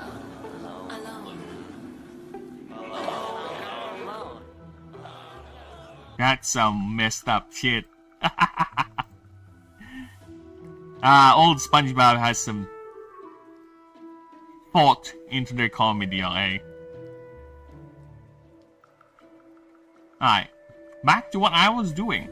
So, target creature, at the start of combat, this creature gains 5 plus X temp HP. X is based on the current level but multiplied by 5. That is a lot, the more I think about it. Because come level 50, come level 50, that's gonna be 500. Oh, 250? Give me a few moments, okay? Give me a few moments here. Let me grab my handy dandy calculator, which is my Google. Google, help me! Can you show I need like 250. Yeah, it is 250. It's a mood tonight, oh my life. Alright. HP. This creature can use its temp HP to add more damage to its fire and ether type moves by the same amount of temp HP paid. Should I put a cap? I think not, because you're already selling your... You know what? Let's put a cap to it. Max.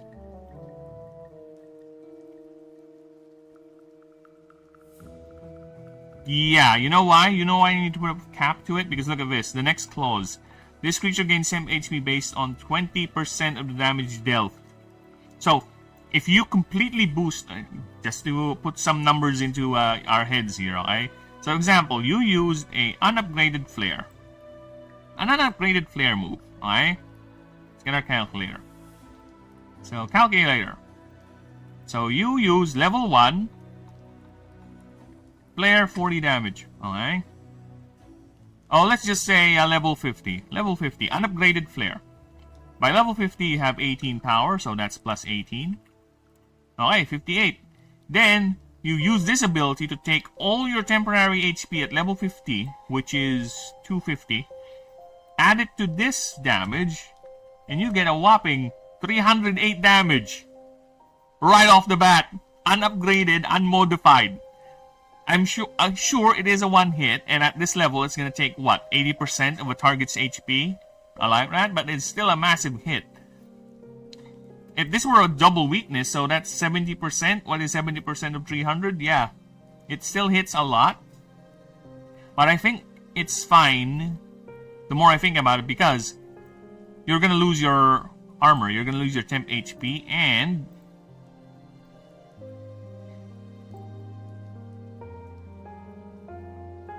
And, 308, what is 20% of 308? 20% of 308 is 41, rounded up 42. So you'll be getting 42 additional temporary HP back. So, I don't know.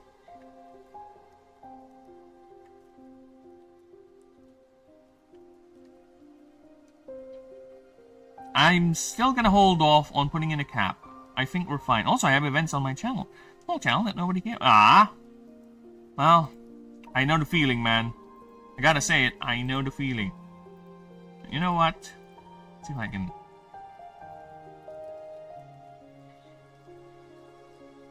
God damn it. Get away from me. Alright, let's see. I can help you out here. I do have a very small channel. Maybe I can help you out.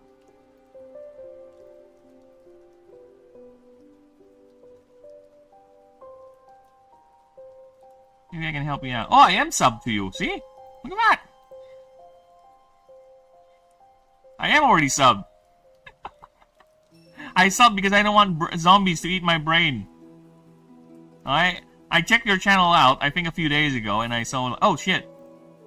If I don't sub, a zombie's gonna eat my brain. It's like, oh shit, I better sub. There you go. I have subbed, so zombies won't eat my brain. My brain is safe. Because I do need my brain. I do need my brain to do things. I can't function, I can't do this project without my brain, you know. So yes, go ahead and check him out. Garg. I will refrain from reading the whole thing. My post has my drawing. Wait, let me just vet this first. No, not that I don't trust you, but I need to be sure. Oh, look at that!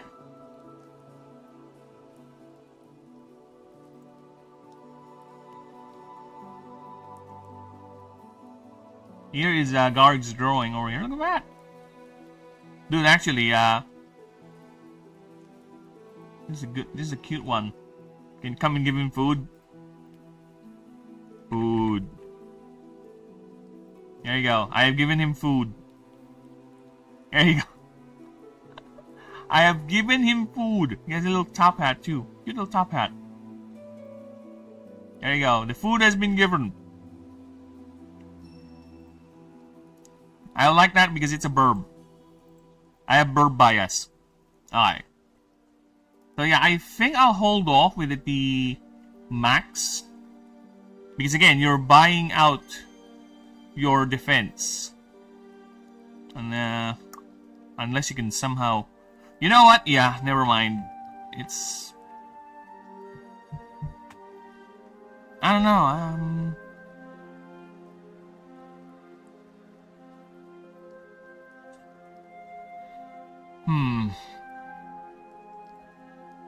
You know what? For now, I'll leave it be. I will leave it be. Yeah, I'm gonna leave it be. I'm not gonna change it.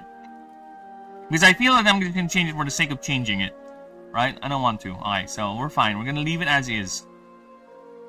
So yeah, again, I'll do a dedicated fire pass. Later. Dedicated fire pass. A dedicated move pass. Alright. Okay, so let's see what we got here. Next up, the creature profile for Alderon. Dude, oh my god, the more I look at it, I just want to tism this growing out. You know what I want to do right now? I want to put in the fire effects over here. Just put in the flame effects that I usually put in my drawings now.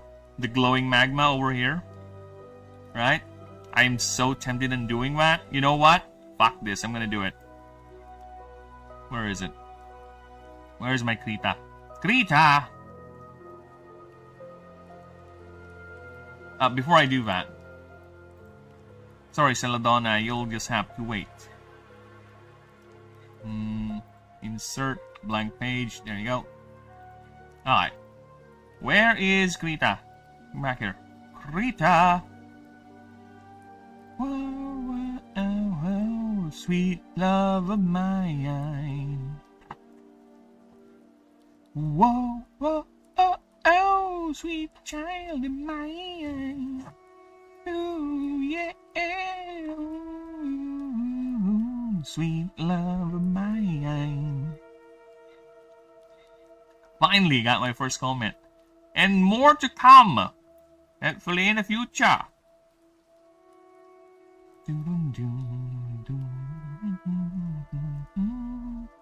Alright. So, I cannot help it. I will go ahead and open Alderon's bathing scene first. Alright, I can't help it. I cannot help it. The more I look at it, the more I want to do it. Okay, we're gonna make that magma glow, baby.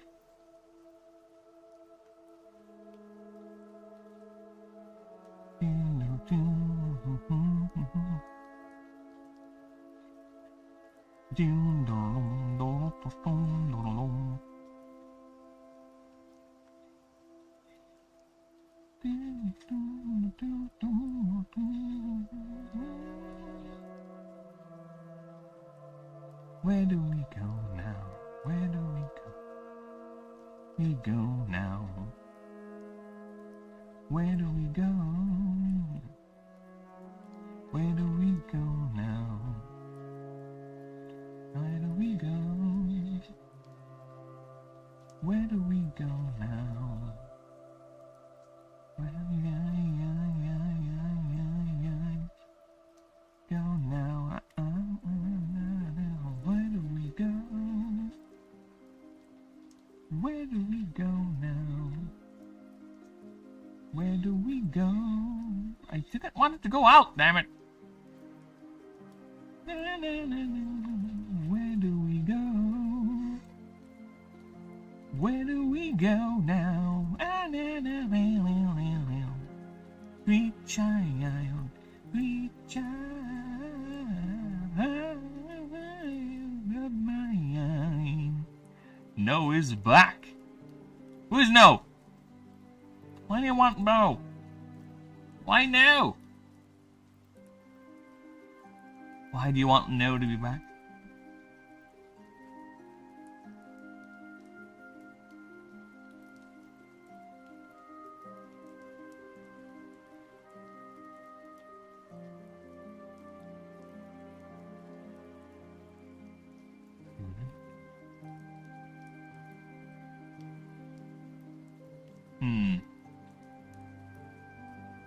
I think this is better now, alright?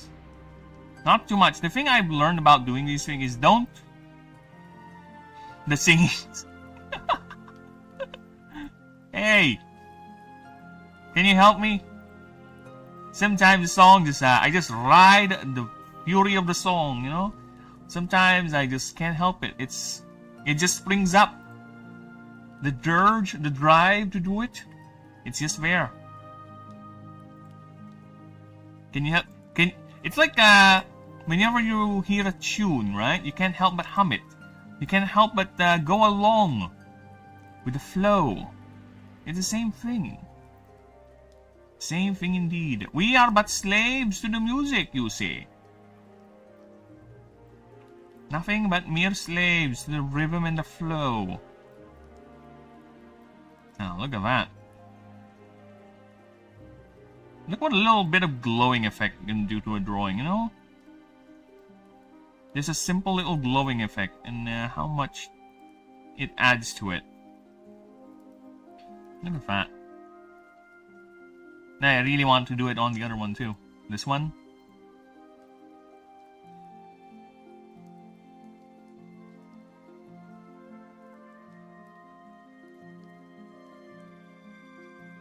Or not. I think not. Maybe. Maybe. Alright. Let's see about Alderon. Let's see what we can change with this big boy. What can we add to you, my good sir? You know what, just to be safe, I'm just gonna put it to 9. Look how many space we can use. Alright. To see an Alderon outside the protecting shell is with specialized arcane infused basalt plates means two things. Typically means two things. Typically means two things. You are either a lucky person and you will be showered, and you will be soon showered in mineral wealth, as Alderons are known to infuse these shell pieces with all sorts of gemstones to act as focal points for each arcana, of which they leave behind when manifesting a new shell. Is there anything we can add to that? Add a chicken with a gun? You know what? I'll take that as a challenge. To be fair, I do already have kind of a creature like that, Garg. It's called Night Fling. Right? If we let's go ahead and pull him up. Imagine him being like a vigilante sort of thing, like a Batman sort of thing, but a Nyx type creature, right? So let me see if I can find him. Night Fling, where are you? You fuck. There he is. So yeah, I already have a creature like that, in a way, but not a literal chicken with a gun. But I kind of want to take your challenge on that. See, I already have a Night Fling. He's a Batman, but more on the duck side. And if you've seen Darkwing Duck in the Disney Channel, it was a show I used to watch as a kid, and I think that's partly the inspiration for this. And to be honest, when I was making him, I didn't realize, oh, actually, this is not Darkwing Duck. The realization just came in late after I made the creature. But yeah, I do have a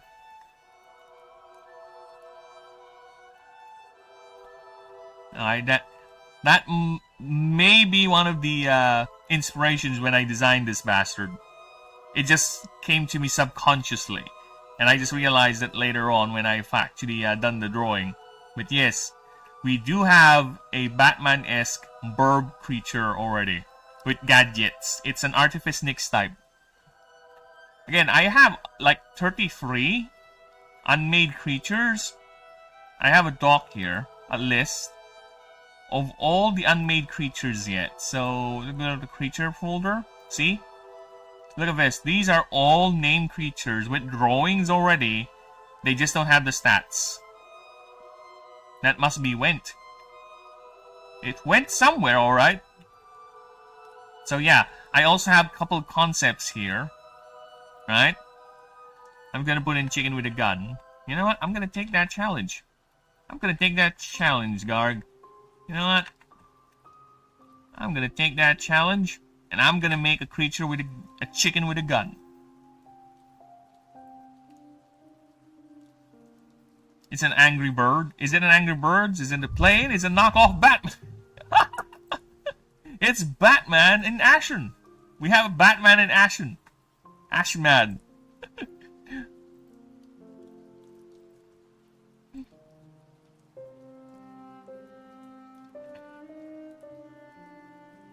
There you go.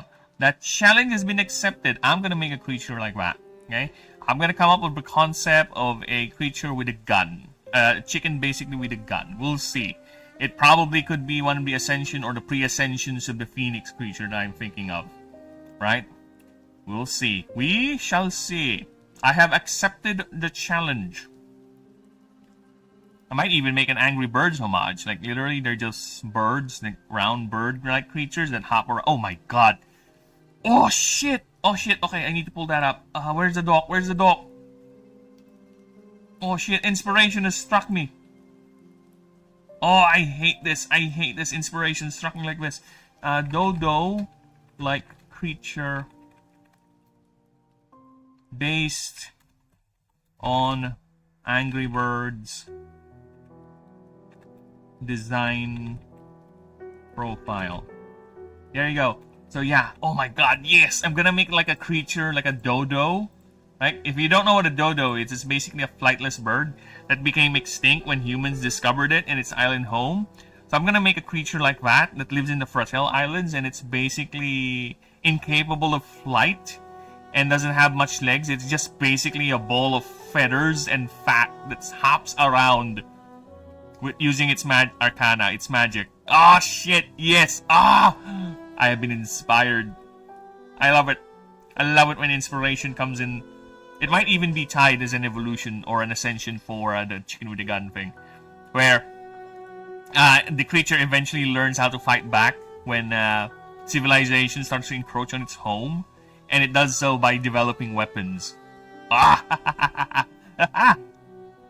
See, this is how my brain works, okay? This is how easy inspiration comes. When it comes. And done. Okay. There's a couple of creatures I need to make, and I can't wait to get to the part when I'm back to making creatures, to be honest. But now...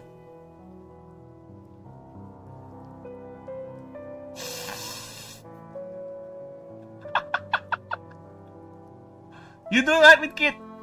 Do it with Kit! Grab some gloves. I'll give you some gloves.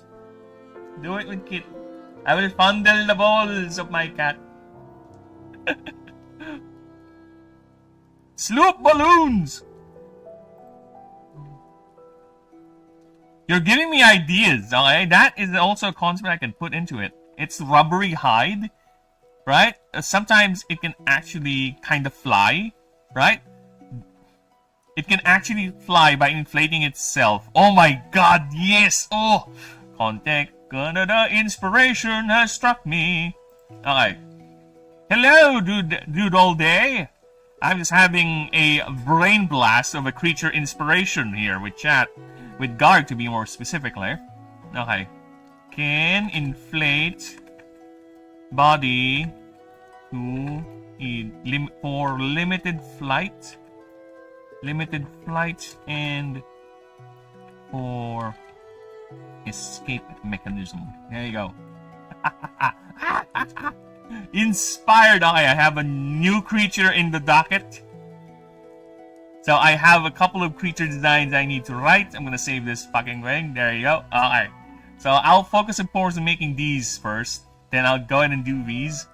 But yes, more ideas. Give me more ideas. And can we have non-bird ideas this time? Because I think I have a lot of birds already. Alright, where was I? Where was I? They do this. Okay. Something they do. Okay. Which they leave behind, manifesting a new shell. Which they form using ambient mana to either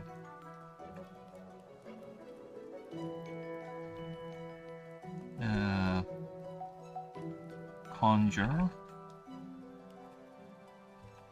these pieces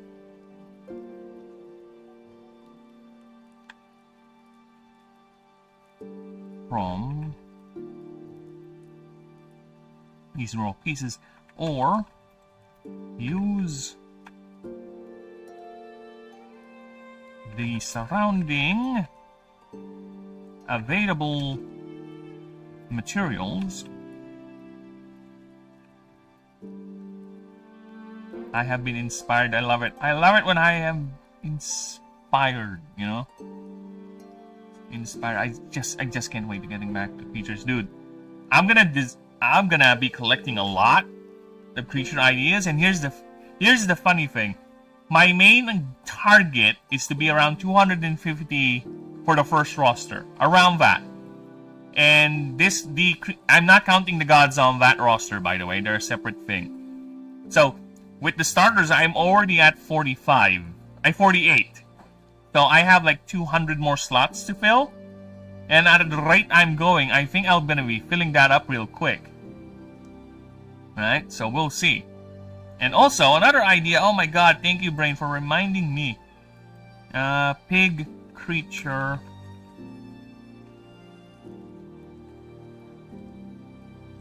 big creature that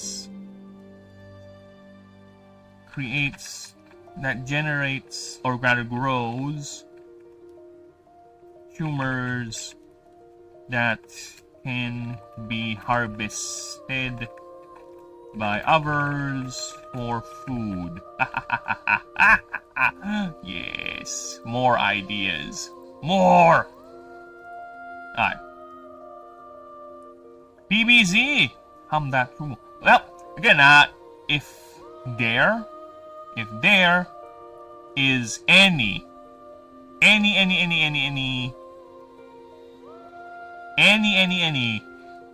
PC version of the PVC2 game, I'm gonna be happy to download it. And I do not, and by that I refer to the non-BlueStacks version, where there is an app called BlueStacks where you can download on your PC, and it's gonna be like a surrogate Android, right? Think of it like a Android device emulator. So technically, I can do that, but I won't, because I tried to do it the other day with Pokemon, but it says I have to do something with my BIOS. Like, nope, fuck off. I will sleep. Well, have a good night there, Garg. I don't know how late it is where you are, but appreciate you staying with me and giving me such a awesome idea for a creature design. Okay? You have a good night there, okay? Thank you. Thank you for stopping by. Now, where were we? Alright. Or use the surrounding materials.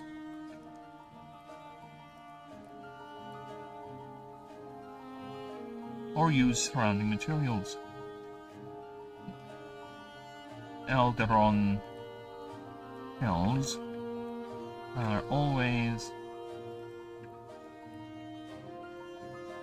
of the same configuration.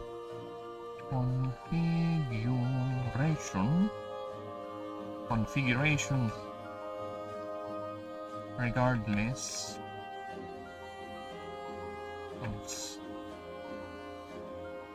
of species. Okay, of the same configuration with very tiny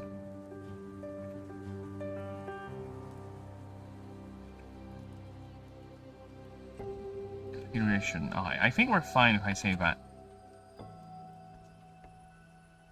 Alright, you know what? Let's do that with very tiny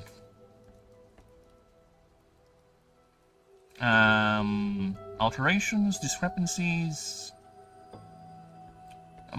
I need words. Other words for. Come on, thesaurus, brain. Other words for variations.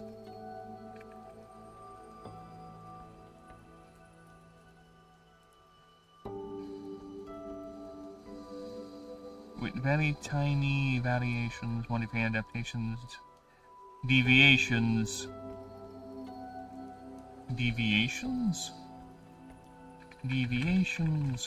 or alterations. A fact biologists take as the creature, or as the entire line was confirmed to be created by God of industry, Horadses.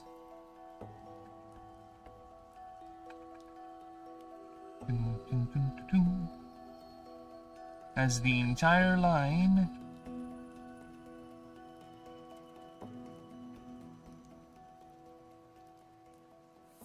or at least a member of house. Okay, I don't know that. I don't remember the name of Primodus's house. So we have to pull up the Pantheon doc real quick. Pantheon doc. Red Seas, where are you? Okay. Oh shit, I don't think it mentions there. It's not. Catlalix. Oratses is the leader of the Pro-Nuans. Okay.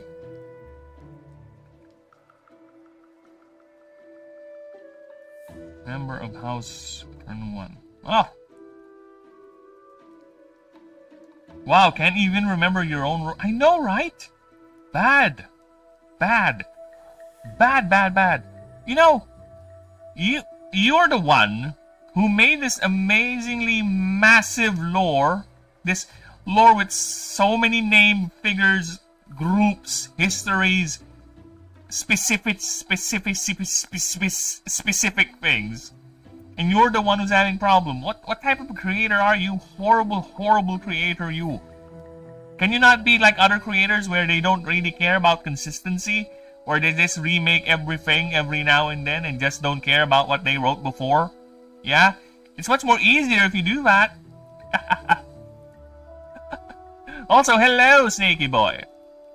How you doing, my brother? My brother in arms, my brother in tism.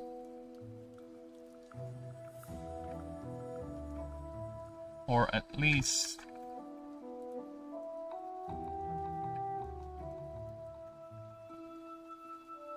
most of the sources are from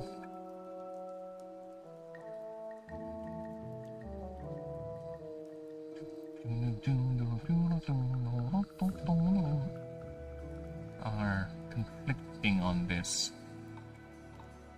Conflicting on this. Door and the bullets rip, hearing the sound of beat. Oh, hey, hey. Another one bites the dust. Another one bites the dust. And another one down, and another one down. Another one bites the dust. Hey, yeah. I'll get you too. Another one bites the dust. I am such in a creative mood today. Where some claim it's the god of fire. Others say it's Oratses himself. And others claim it be a unknown Deansmith.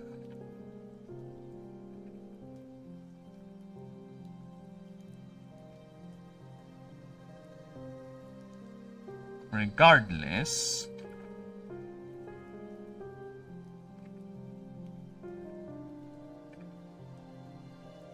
clear tamperings, clear signs of Gene Smithing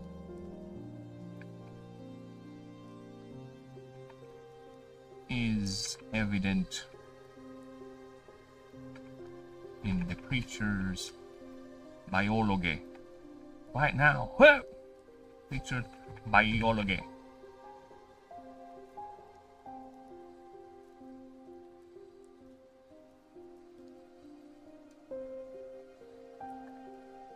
Something they do so often as this drive to shed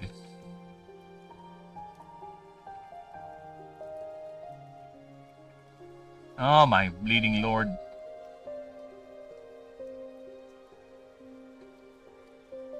Fighting dreamers, fighting dreamers. Oh, fighting dreamers. Just go my way. Oh my god, word, here we go again. Oh, it froze. Word. Word. Word. Oh, fuck. I don't like this. Word is losing its brain again, Mom. Word. You okay? Are you using your brain again? Where is that? Where is that blasted word?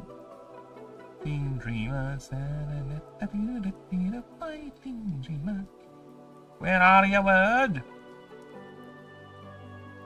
Oh my god, I don't like that. I do not like that one bit. You see what's happening, right? I'm gonna go ahead and scroll down to where I was, and look at that. Word just suddenly died. Word just suddenly died. It's losing its brain. Alright, let's try to undo that. This is why I should use this typewriter. You know what, Snakes? You're right. Maybe I should learn how to use this typewriter, like a real writer. I would even wear one of those hats they would wear, you know, like this old timey hat a writer would wear, or a press hat, right? Like one of these. Yeah, like these old-timey press hats right here, like that. I get to, I'll also try to learn the, hey, what's, you know, the old-timey speak. What are you doing here, doll? You look nice. I like the way you look, doll. Something like that, right? I see, yeah. While wearing this, while typing. And we would have authentic typewriter sounds. Like, let's see, typewriter sounds.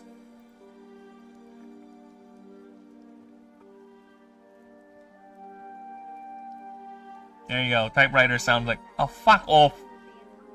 Silence, Bint.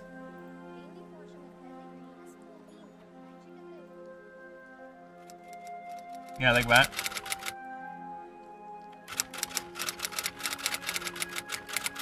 No joke. No joke. When I was young, my grandmother has a typewriter at home, a literal oldie typewriter, and I would just waste paper. You know why? Because I just love the sound of... I just love the sound of it. I would just type anything and everything my brain comes up with. Then, once it reaches the end... Oh my god, Snakes. Dick to Lady Burb. Have a writer on a fountain pen. No, she has amazing penmanship. Okay? I don't want to waste her amazing penmanship on my tisms. But yeah, dude, you're filling with me nostalgic tisms right now, okay? Then, oh, okay, I need to hear it. I need some nostalgic tisms. The sound is indeed very dope, Snakes. You're making me nostalgicisms.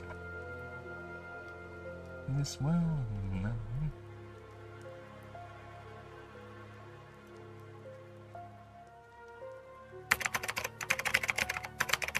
No, that's typing, that's keyboard, that's fancy shit. I said typewriter. And typewriter sound.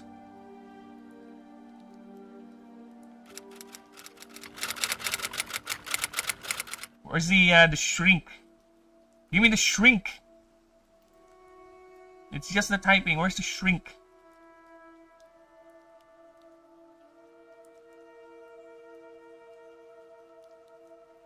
Yeah, we need a shrink. Ah, the bell. There you go. I think this is it. Ah, oh my god, yes, this is it. This is some old school shit.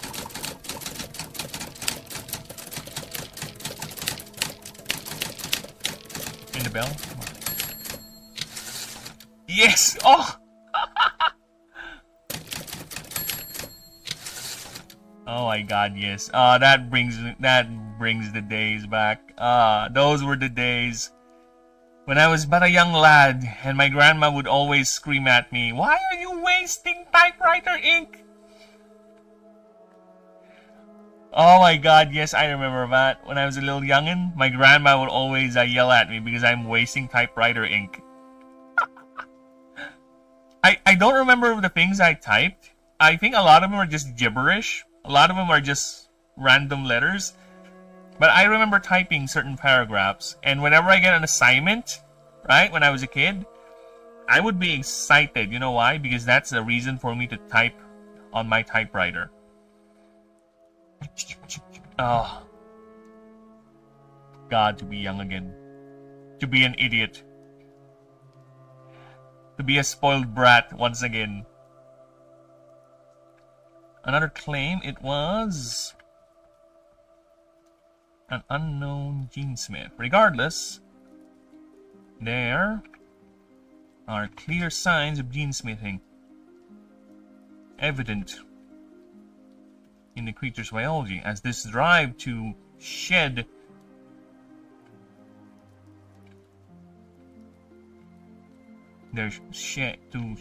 and remake their shells is something, is a drive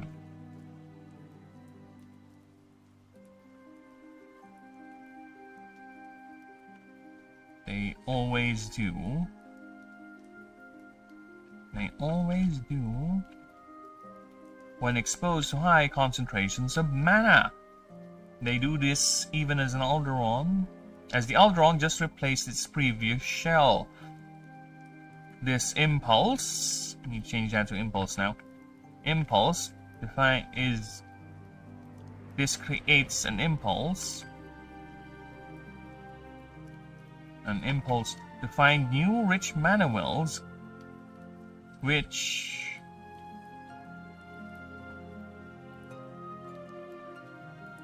is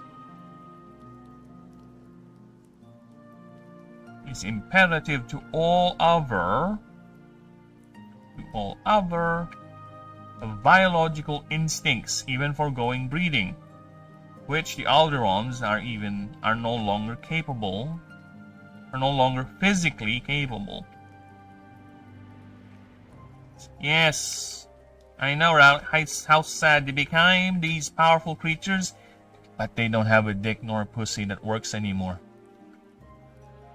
They can't make any more little ignators, no. There's always a cost to power in this universe.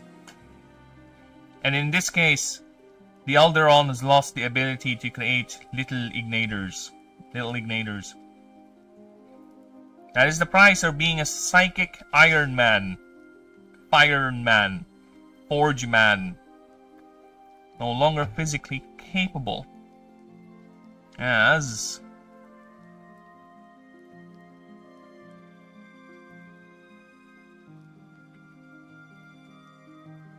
many of their limbs,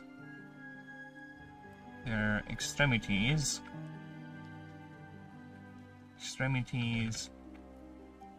have shrunk and became vestigial. Vestigial.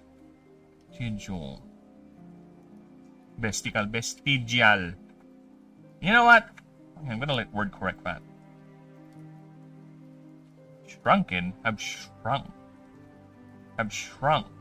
Extremities became vestigial. Their limbs have atrophied to a point. A point where interaction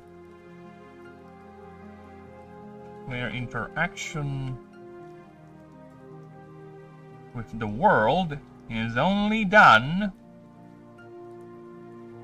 Alderons can't breathe because of black guy blue. I can't say it, Snakes. I can't say it. It's too risque. I feel that someone's gonna cancel me. And also, that's not how you spell breathe, Snakes. Come on. You're the ones who's correcting me with all my spelling errors. You're the one who's misspelled breed with breathe. That's how you spell breed. Sana heroes come back. Okay, the interaction with the world only via their arcane mastery, which has been amplified to insane degrees. They are capable of... I'm drunk, leave me be! Leave me be! Leave me be! Dude, that is a meme. Where am I? My brain is like, leave me be meme. Leave me be. There's a meme about that. I just don't know where to put it. Yeah, there is a specific line where that is said.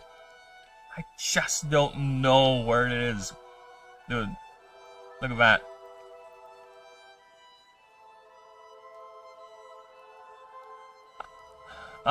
Poor Batman. Poor Batman.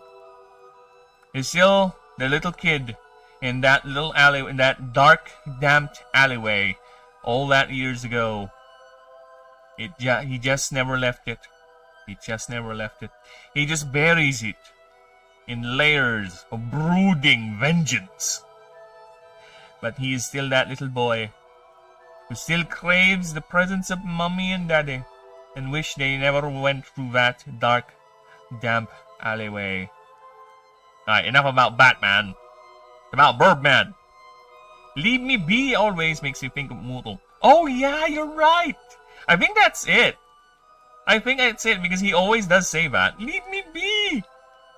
Dude, I haven't watched Mootle in a long time. Because again, every time he would stream, it's either I'm busy or I'm streaming myself because he is a racist.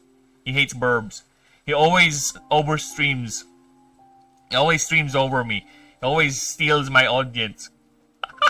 My audience of me. Just me.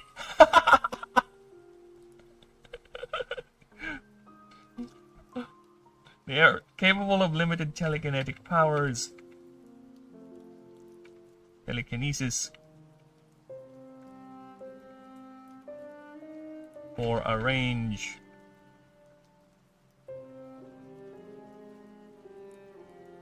up to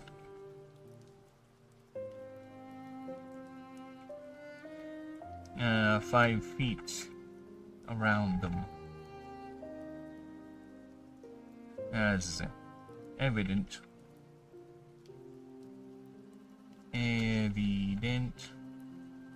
by how they manipulate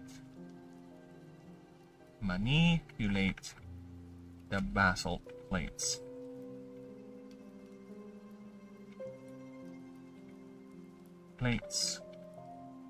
Coating or basalt plates protecting their body, as the plates are not, though interlocking,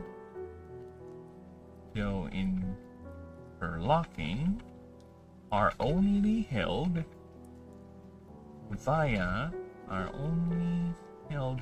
via this telekinetic projection. Telekinetic. I was a cabinet maker's son, prepared for different work, but his heart is known to know. Building charms and rent his home, a solitary way. It came to me the gift I know I never can repay. Delicate. Every band of music denied a simple faith. Planned to be a soldier once, though this music wouldn't wait. Yet without true discipline, thundering velvet hand. Gentle means of sculpting souls and years to understand. The leader of the band is guide, and his eyes are growing old. But his run runs to my instrument, and a song is in my soul. My life has been a poor attempt to imitate the man. I'm just a living legacy for the leader of the band. Sorry, I just had to sing it. It's playing. His eyes are different, but I heard another call. Went to Chicago, the other to St. Paul. Now to Colorado, but I'm not in some hotel. Now this life I chose and gone to know so well.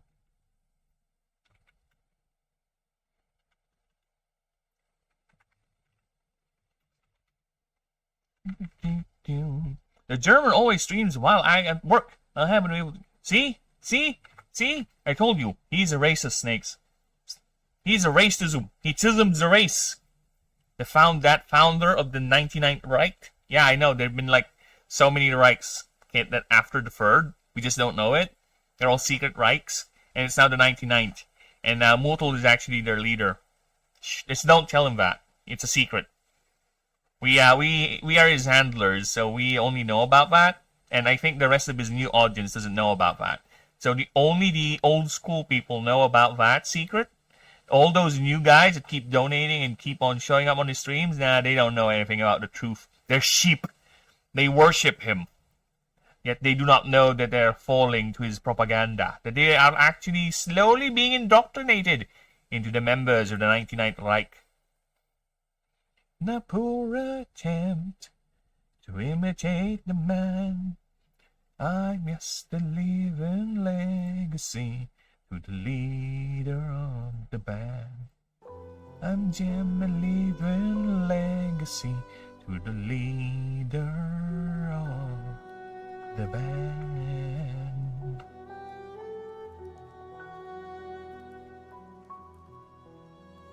Has made a creature a point of pride and prestige. Point of pride, prestige, and prestige for dwarven families to own one. Ah! More! More! Give me more. Give me more lore. Are you ready for more lore? Of course we are. That's why we're here. We're lore nerds. Alright?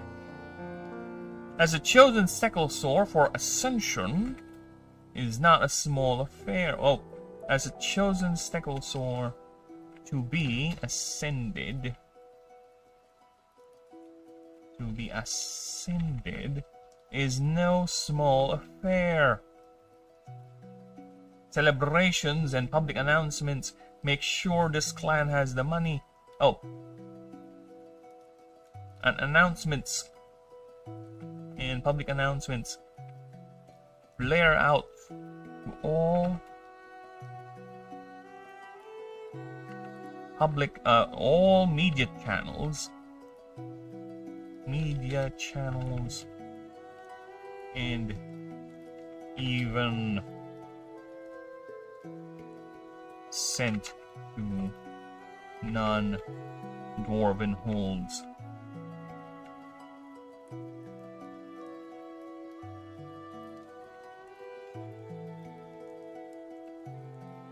As a testament, as a testament to make sure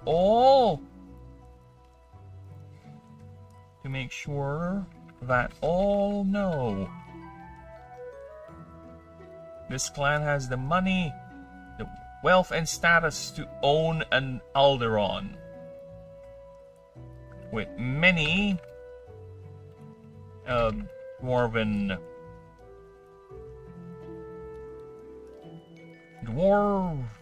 societies of the dwarven elite, like Hierarch Sven. Hierarch Sven is the CEO of Busterfield Corporation. Boasts to own 2 Huggins and Muggers. Proudly owns 2. Proudly owns 2 Huggins and Muggers, which he raised since birth. But he always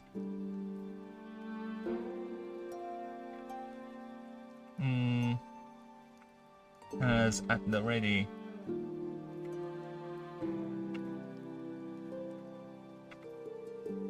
to defend himself, as to defend the hierarch. Oh. That he always uses both. In every opportunity.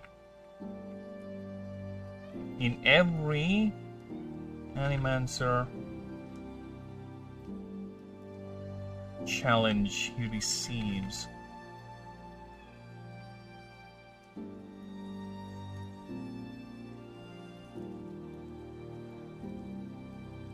That he always uses both in tandem in every Animancer challenge he receives. He even his children, he even made sure each of his 25 children own one.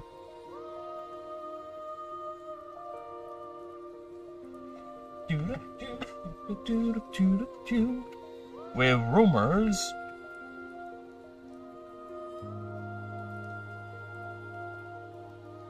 of his other words to say illegitimate children. Other words to call children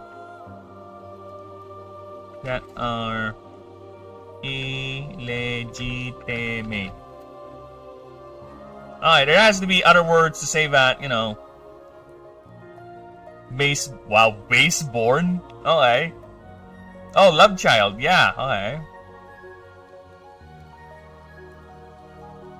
Rumors of his bastards. I was trying.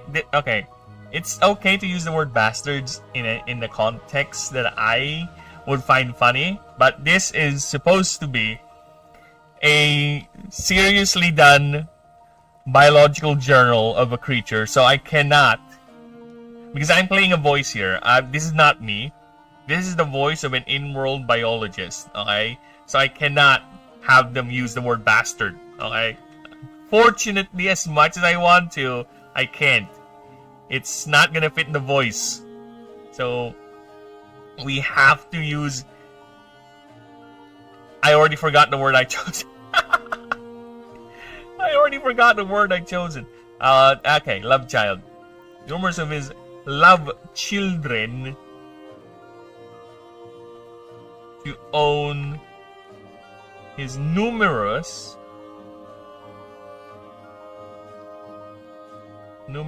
love child or children to own their own as well. There you go. Again, as much as I want to. Alright. In the wild, this ascension happens in the midst of violent mana storms and erupting volcanoes. They serve no other biological niche than the creation... Oh, okay, that's a weird jump.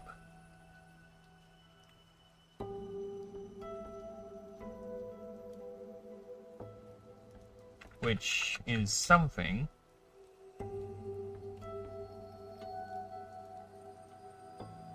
Which whenever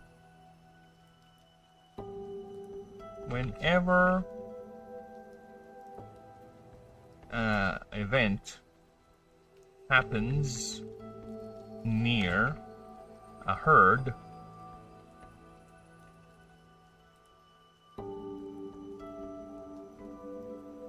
its eldest members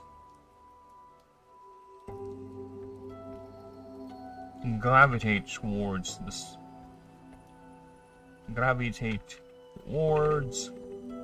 its epicenter to attempt the ascension.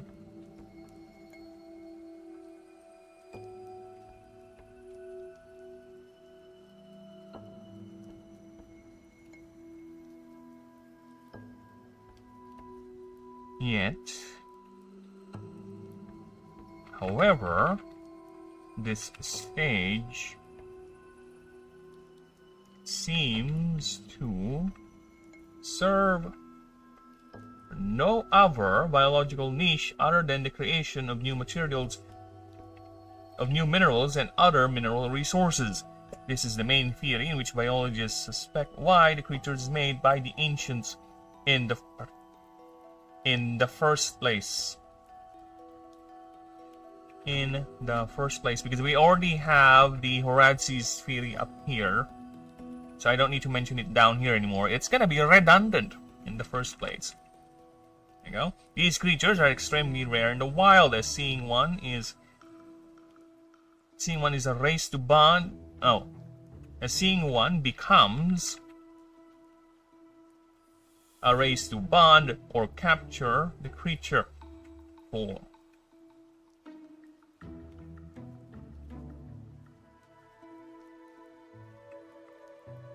Which has always led into conflicts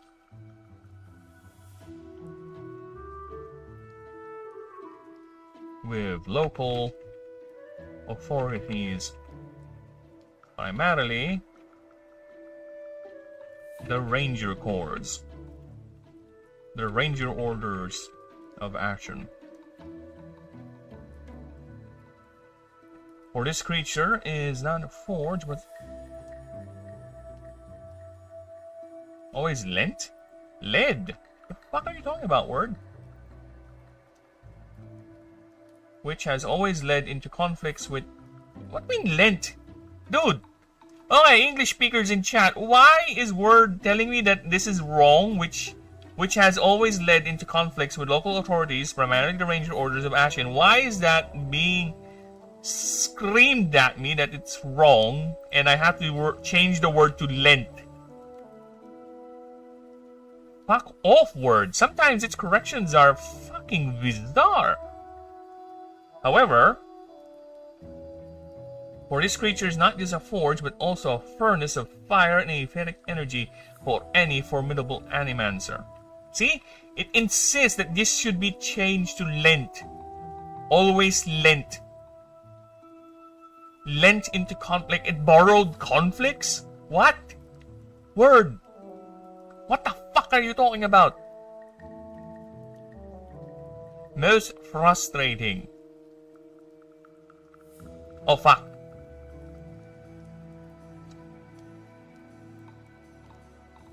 You come. Ah, it cut the cum. It cum blocked you, snakes. And also thank you, you bastard. It cum blocked you. Damn Jews. Hey, I like juice too, okay? Primarily, I like apple juice. Yeah, sweet apple juice. They're very golden. They're very golden color. shimmering and shining as you raise your juice into the sunlight. They have a golden crown that I so much like. Yeah. I also like strawberry juice, to be honest. Those redheads are very rare, to be honest. In fact, I have not seen a red juice in a long while. Actually, ever. But I know they're out there, of course. You know how genes are sometimes. Dude, what am I talking about? Confusing.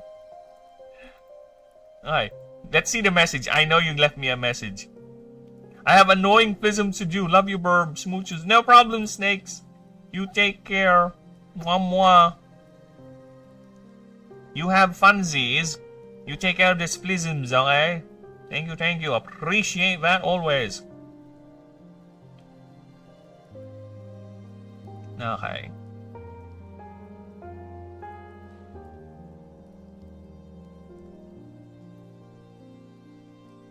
Where is my... There you go. OJ was the last time I saw red juice. How about the purple stuff? You like the purple stuff? I'm going everywhere with my juice references. Yeah, how about that purple stuff? What's with that purple stuff anyway? Actually, I do prefer the purple stuff because you know what? I like grapes. I like the grape. I can't help it. The words, the puns, they're just lining up. I can't help it. The puns, the words, they're just right there, easy to grab, like low-hanging fruit, which is essentially is an apple and strawberry and a grape as well. It's right there. It writes itself. I don't even need to think about it. For any formidable animancer.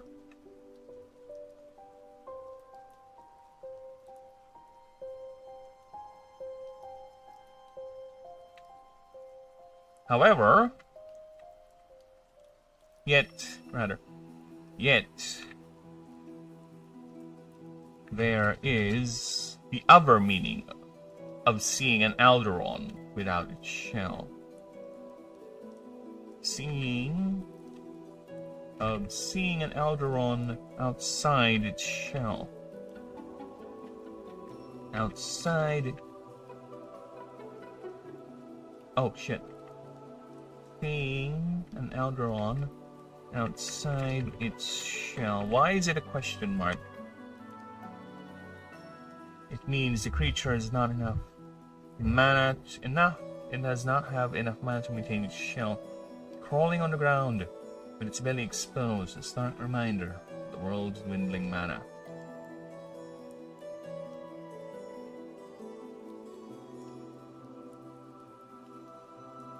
A sight many of the world's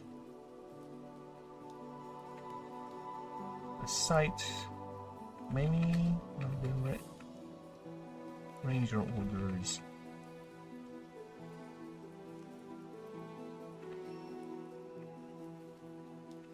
are reporting to be at an increasing level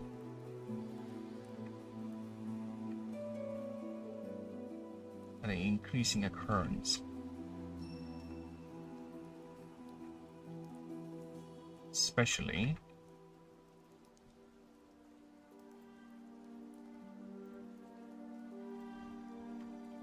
near civilized installations.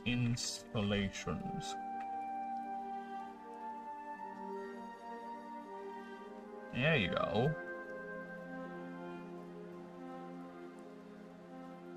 Oh hey, let's see the revised Alderon. Let's go ahead and read the whole thing again. To see an Alderon outside its protective shell, a specialized arcane infused basalt. Oh shit, I forgot. I have to fix that. Typically means two things. You are a very unlucky person, or you will be... Oh shit, that's a redundant word right there. You will be soon showered. That's how it should be. You will be soon showered in mineral wealth as Alderons are known to infuse these shell pieces with all sorts of gemstones to act as focal points to magnify its arcana, of which they leave behind when manifesting a new shell, which they form using ambient mana to either conjure these new pieces or to use the surrounding materials. Or use the surrounding materials.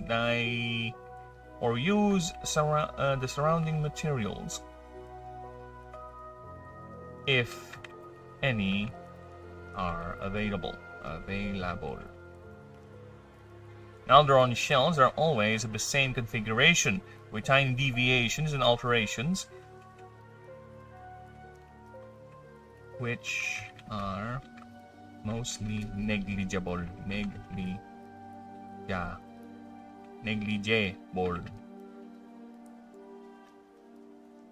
A fact biologists state that as confirmation,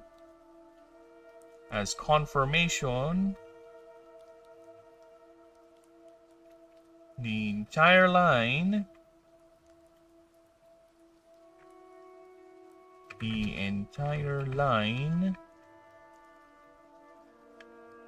was created by the god of industry Horadses, or at least a member of House Pronuan, as most of the sources are conflicting on this regard.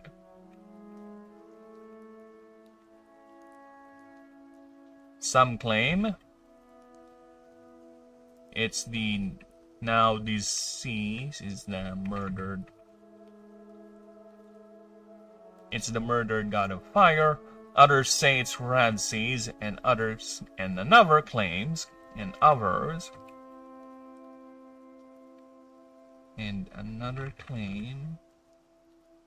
it was an unknown genesmith. Regardless, there are clear signs of genesmithing. It was an unknown genesmith.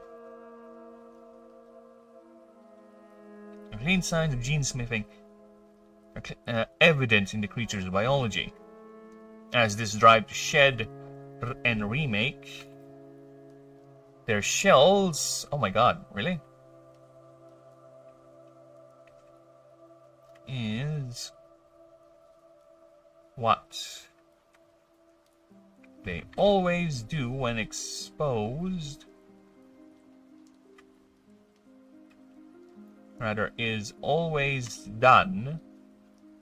There you go, that's a shorter way to say it. It's always done when exposed to high concentrations of mana. They do this even as the Alderon just replaced its previous shell. This creates the impulse, or rather,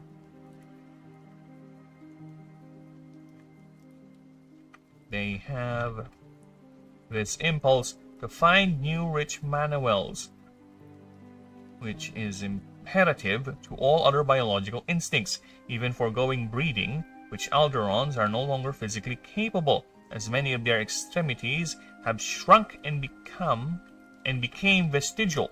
Their limbs have atrophied to a point where interaction with the world is only done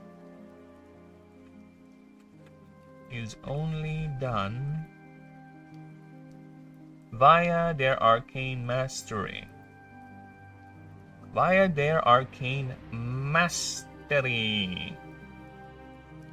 Alright, which has been amplified to insane degrees. They are capable of telekinesis for a range up to 5 feet around them, as evident by how they manipulate the basalt plates, protecting their fragile bodies.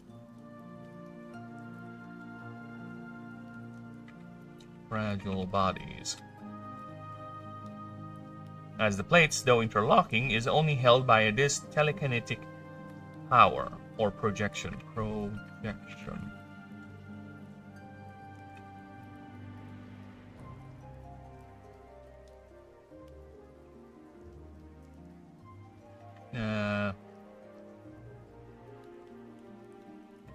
Yet all this power, all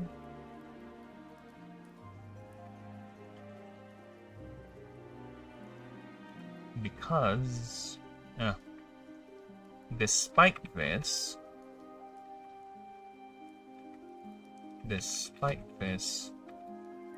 the Alderon's power and wealth generation has made the creature a point of pride and prestige for dwarven families to always attempt to always strive to own one.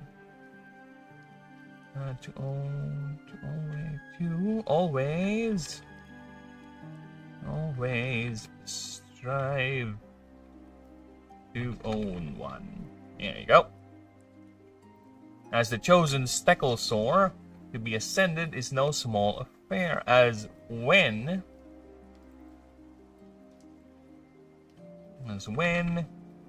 a Stecklesaur is chosen to be ascended, when is chosen, typically being one of the special breeds.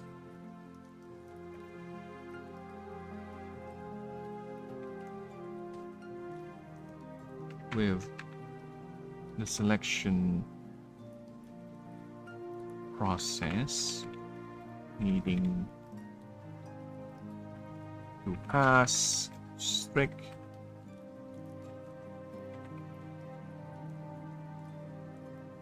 requirements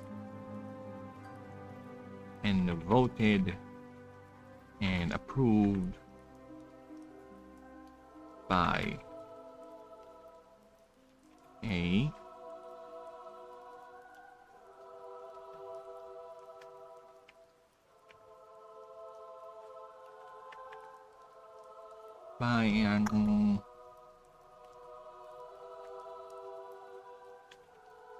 by the Hold's elders.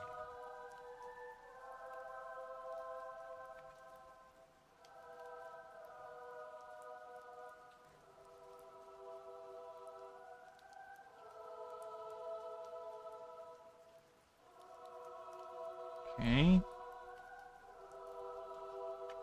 If approved,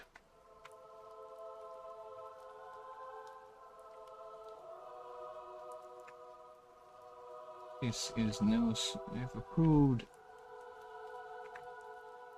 the family will spare no expense, as this is no small affair. Celebrations and public announcements blare out to all media channels and even sent to non-dwarven holds as a testament to make sure all know this clan has the money, wealth, and status to own an Alderon, with many dwarven elite like Sven, the CEO of Busterfield Corporation, proudly owns two, Huggins and Muggers, which he raised since birth. That he always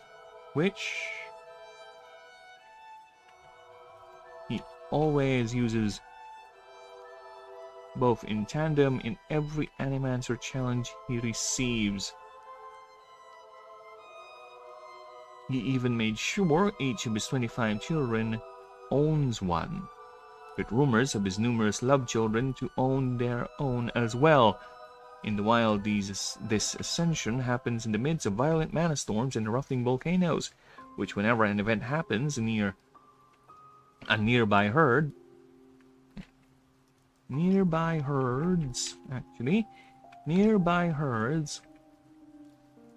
will have its eldest gravitate towards its epicenter to attempt the ascension. However, this stage seems to serve no other biological niche other than the creation of new minerals and other material resources.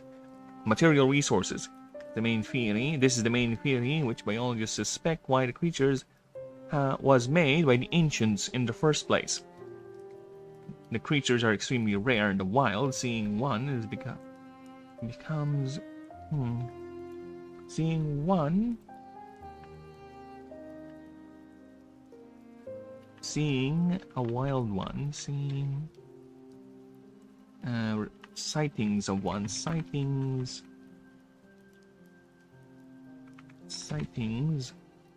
of one becomes race to bond, capture, or to capture the creature, which has always led into conflicts with local authorities, primarily the raging orders of Ashen. For this creature is not just a forge, it's also a furnace of fire and etheric energy, formidable for any animancer. Yet there is another meaning, seen all drawn outside its shell. It means the creature has not enough mana to maintain its shell, crawling on the ground with spell exposed, a stark reminder of the world's dwindling mana. Aside many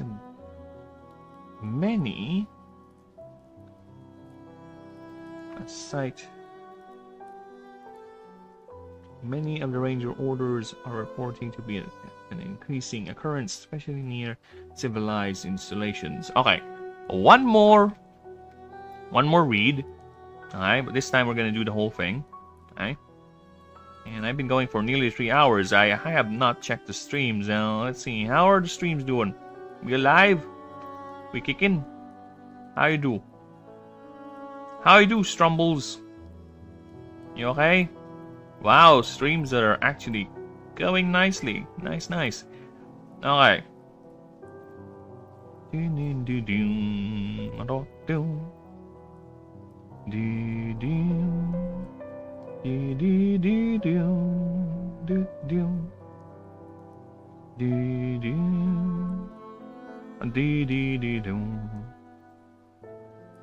Stream is coming up quite nicely. Thank you. Thank you, everyone.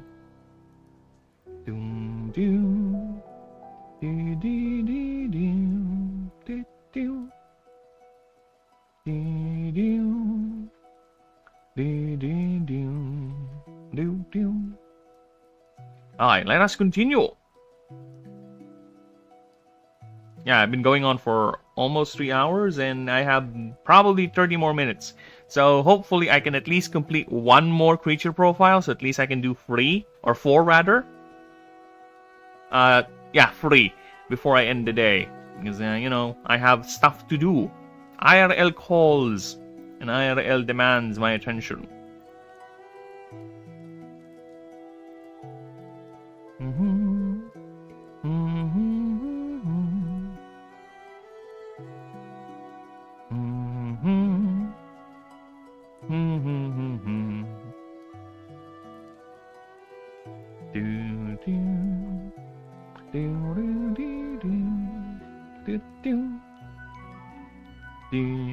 To see an Alderon outside's protective shell of specialized arcane-infused basalt plates typically means 2 things. You are a lucky person, and you'll soon be showered in mineral wealth, as Alderons are known to infuse these shell pieces with all sorts of gemstones to act as focal points to magnify its arcana, of which they leave behind when manifesting a new shell, which they form using ambient mana to either conjure these new pieces or to use the surrounding materials if any are available. Alderon shells Alderon shells are always of the same configuration, with tiny deviations and alterations which are mostly negligible. A fact biology state is confirmation the entire line was created by the god of industry Horadses, or at least a member of House Pronuan.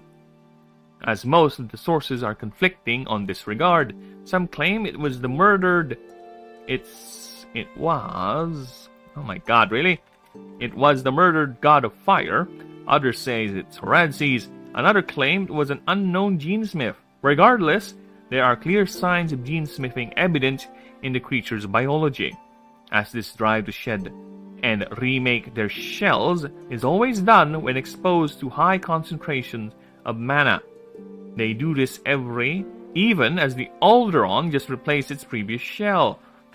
They have this impulse to find rich mana wells, which is imperative to all other biological instincts, even foregoing breeding, which Alderons are no longer physically capable.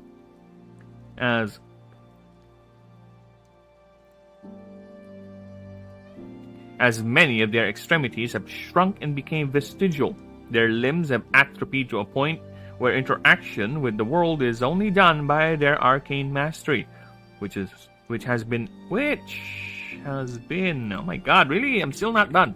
Which has been amplified to insane degrees. They are capable of telekinesis for range up to 5 feet all around them. 5 feet all around them. As evident by how they manipulate the basalt plates protecting their fragile bodies. As the plates, though interlocking, are only held by this telekinetic projection. Despite this, the Alderon's power and wealth generation has made the creature a point of pride and prestige for dwarven families to always strive to own one. As when a Stekelsaur is chosen, a Stekelsaur is chosen, typically being one of the special breeds, with a process needing to pass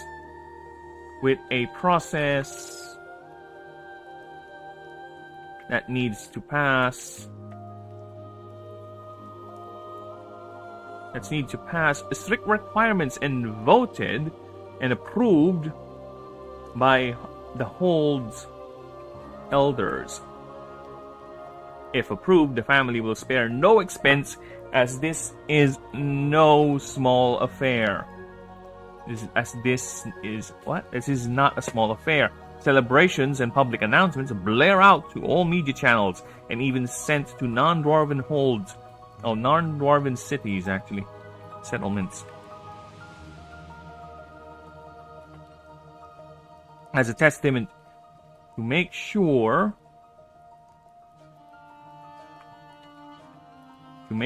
all know this clan has the money, wealth, and status to own an Alderon. With many of the dwarven elite like Hierarchs Ben, the CEO of Busterfield Corporation, proudly owns 2 Huggins and Muggers, which he raised since birth, which he always uses both in tandem in every Animancer challenge he receives. He even made sure his 25 children owns one, with rumors of his numerous love children to own their own as well. In the wild, ascension happens in the midst of violent mana storms and erupting volcanoes, which whenever an event happens nearby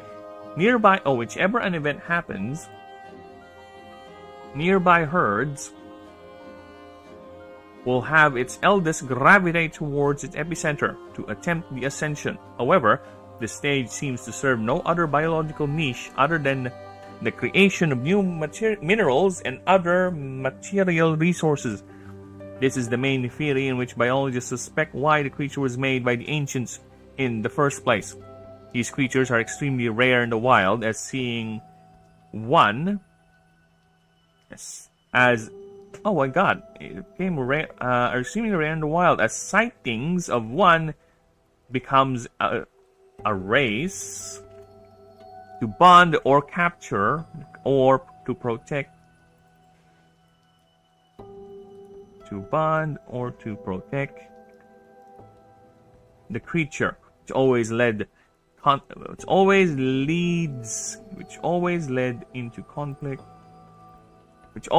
into conflicts with local authorities, primarily the Ranger Orders of Ashen. For this, creature is not just a forge, but also a furnace of fire and etheric energy, formidable for any Animancer. Yet there is another meaning of seeing an Alteron outside its shell. It means the creature has not enough mana to maintain its shell, crawling on the ground with its belly exposed. A stark reminder of the world's dwindling mana. A sight many of the Ranger orders are reporting to be an increasing occurrence, especially near civilized installations. Whew! Now we are done so with Alderon. Nice. Okay. So I'll try to squeeze one more before we end today because, like I said, I do have places to be. Had to do things. So let us shove on. Shoving right off for home, so to speak. Or in this case, shoving right off into Celadon, the spiky fish starter. Alright, so what we got here. Thick bony spines completely cover its body. Scales, are hard and made to withstand high impact and pressures. Tail is powerful enough to propel the creature underwater, even functions as a limited focus for Arcana. 5 feet, yeah, that's how big it is. It's kind of a little small fish. Okay, it is a Insecta oh my god. Ichnia Halcom. Alright, it's a bony fish. Its passive ability is Spike Scales. When this creature is damaged by an opponent's move, the attacking creature receives 4 plus X damage, which is not affected by DR.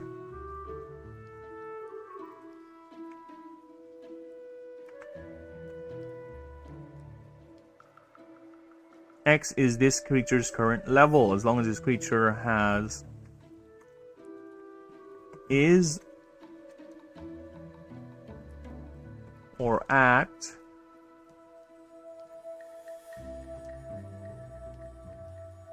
above 50% of its max HP.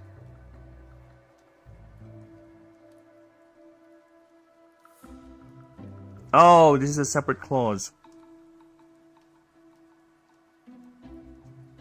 So if that's the case, then we need to move this here because it's going to cause confusion. There you go. I think this is better.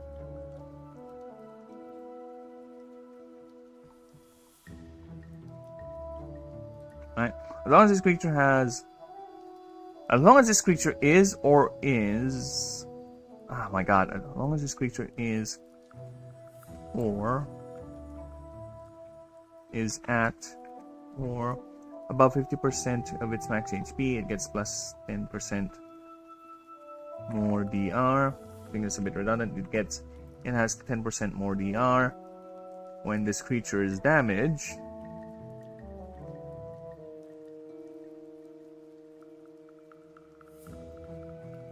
If creature is damaged by the opponent's move, the attacking creature receives 4 plus X damage. Yep. Okay. Grinder Scales. When this creature damages an opposing creature with an attack tag move that this creature has already attacked. Oh.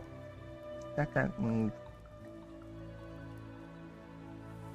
This creature has already attacked this combat. This creature deals plus 1 more damage to that creature.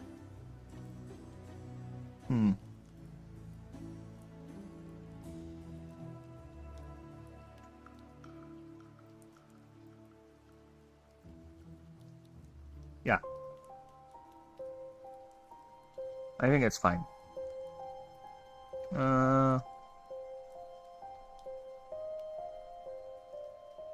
Damn it.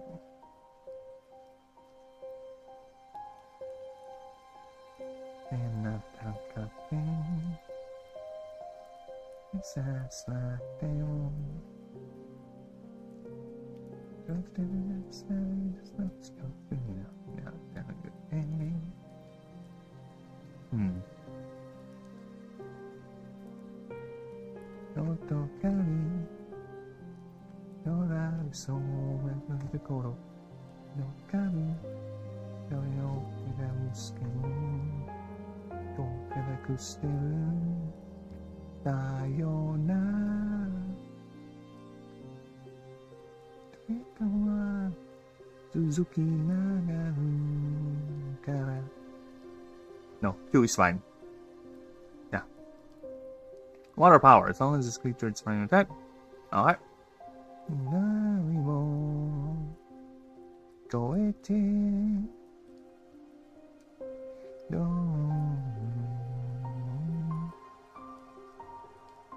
Alright. Now for the creature profile. Le profile of le creature. Let's see what we can do with it. Just to be fucking safe. And I'll be right back. I'm gonna grab a drink. Alright, just to wet my lips, if you will. My throat has been going on for so long. I'll be right back.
Oh, guess we're back.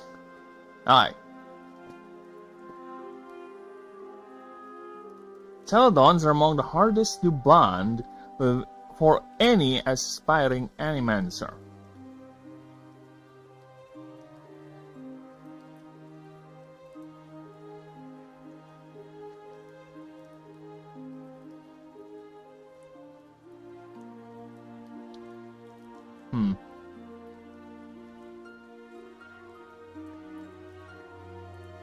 Not because for any aspiring animancer who does not wish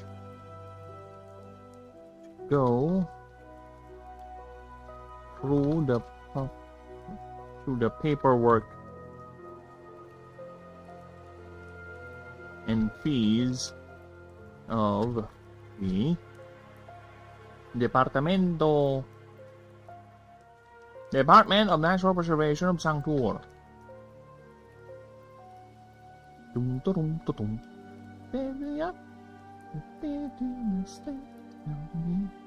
The winds to survive. It's the eye of the tiger. It's the pain of the fight. Rising up to the challenge of our rival. The last of the parts of the very new night. The distribution centers, or the more untrustworthy or unsavory channels.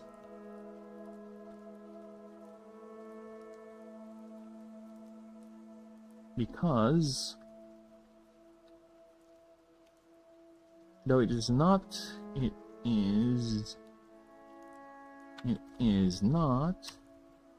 due to its ferocity nor its demand for mana, it's just simply hard to get to. For Celadons live in the bottom of every deep lake, river, and oceans of the world. They thrive in the abysmal darkness, channeling small amounts of mana to enhance both vision and olfactory senses. For Celadons don't hunt living prey, but instead survive in what biologists call marine snow. The continuous shower, deep lakes,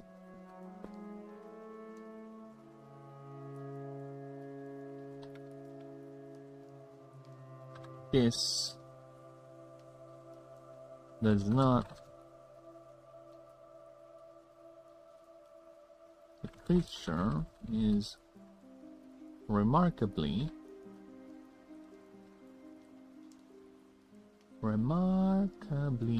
capable of surviving in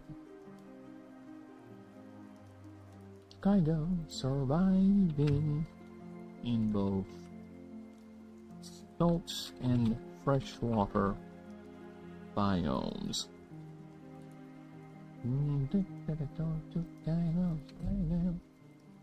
Yeah, yep.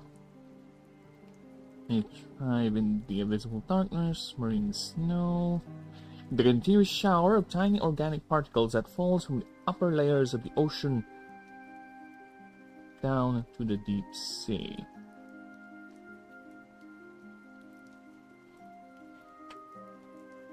Upper layers of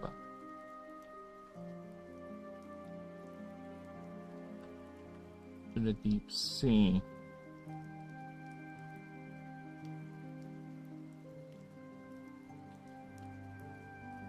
Oh.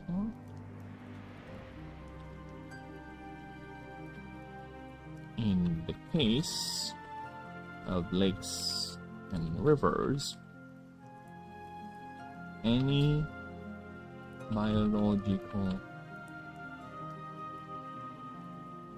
dead biological matter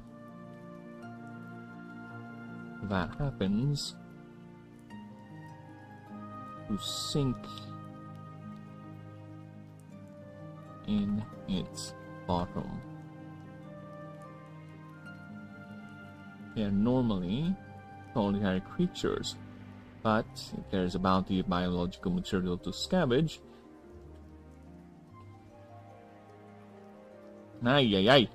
inspiration!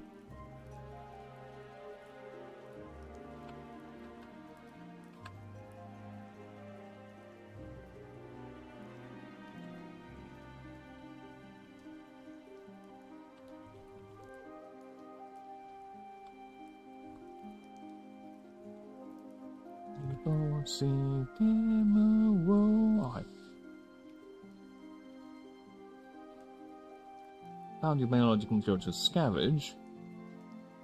They arrive in great numbers and protect this bounty from others.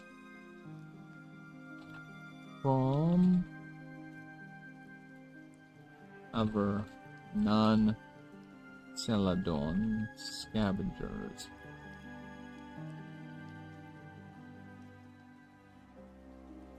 Breeding pairs begin to form.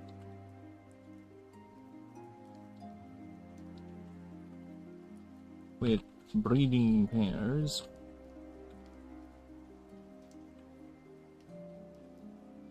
in to quickly form and quickly form to give birth to two pups after a very short gestation, a very short pregnancy of at least 3 weeks.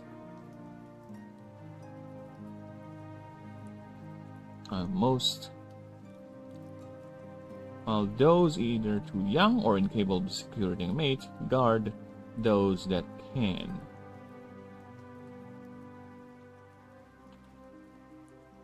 Patrolling the perimeter, taking turns with others for feeding and sentry duty.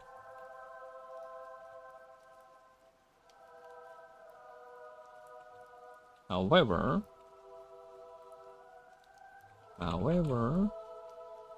these communities don't only last as long as there is sufficient biomass to go around. It disbands as soon as the very last morsel is consumed.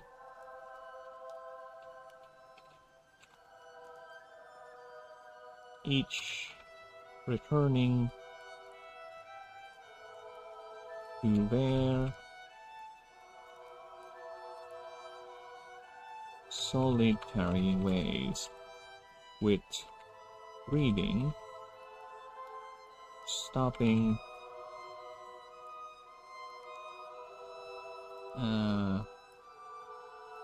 at a certain threshold, which biologists call the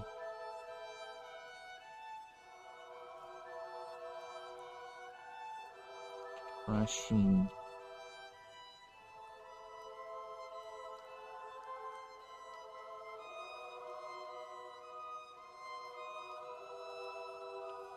Which biology is identified when food is close to run out and parents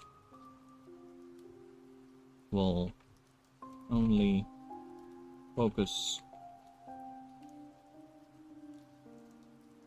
on rearing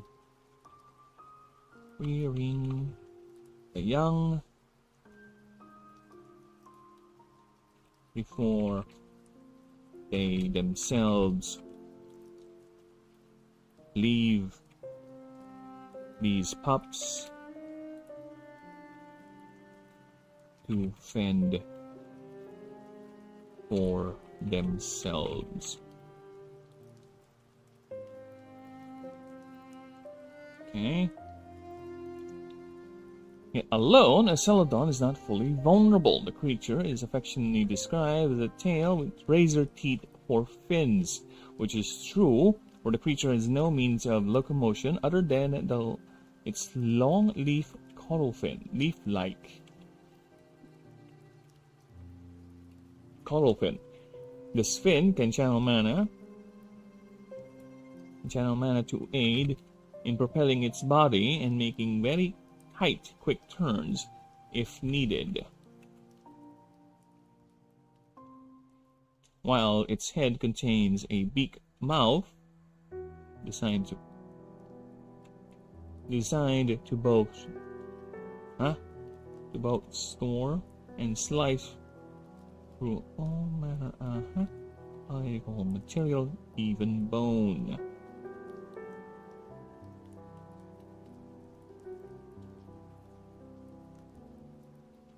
Okay. What else we can add here?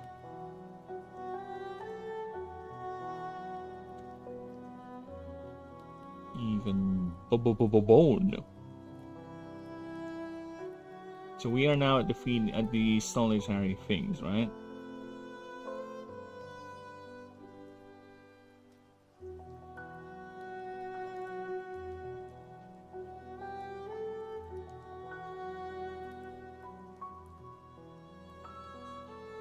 Even bone. About even bone.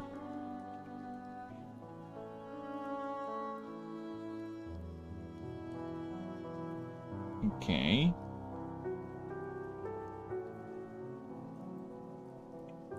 What if we do this? Celadons are not typically hostile unless they perceive you as a threat to either themselves or its food supply. They are known to not share with any other species larger than themselves. They do not consume living organisms. And in cases where they end up killing another creature, for whatever means, which is typically via defensive actions, they would not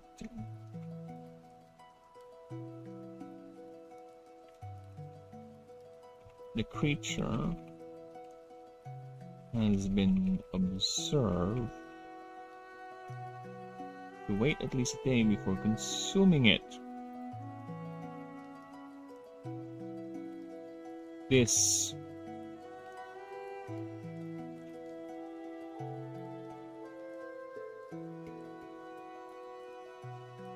you know what?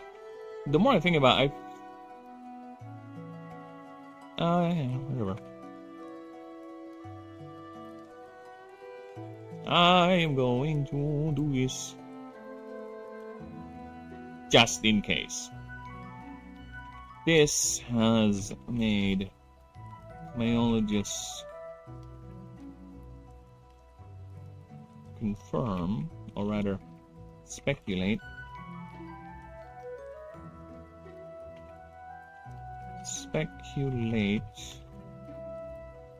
that the creature was initially designed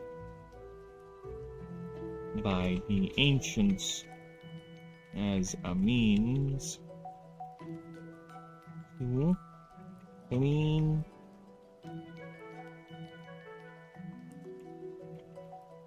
dead material in the plant, in their environment.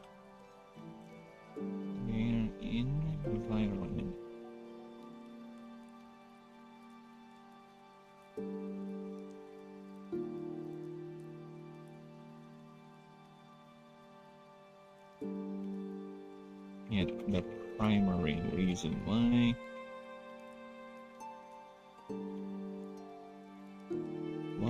they would need to specifically design such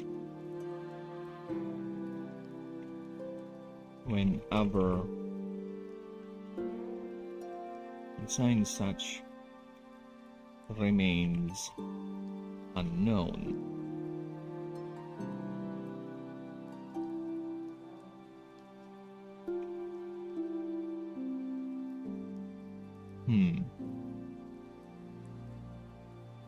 The only one my heart can hold. Heard somebody whisper, please adore me. And I looked the moon and turned to gold. Blue. Now I'm no longer alone. Without a dream in my heart. Without a love of my own. Do do do. They are even observed to use their spikes not only as a means of defense, also a tool to scrape and grind down large pieces of matter, and even been observed to act as a coordinated gang working together to break down larger material, each taking turns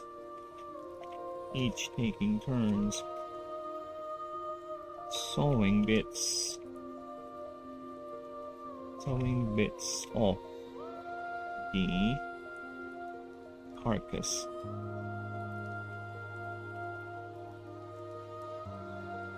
While others swarm the dislodge and gulp up the dislodged debris.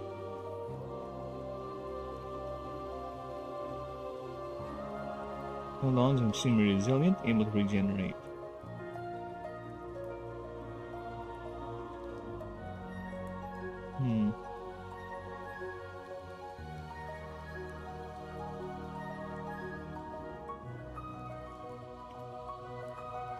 Before consuming it, unknown. Yet, one thing is for sure, their bodies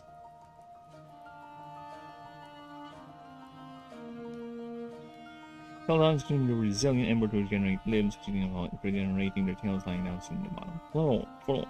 This resilience is also the reason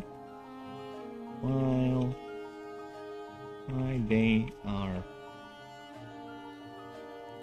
capable of surviving extreme pressures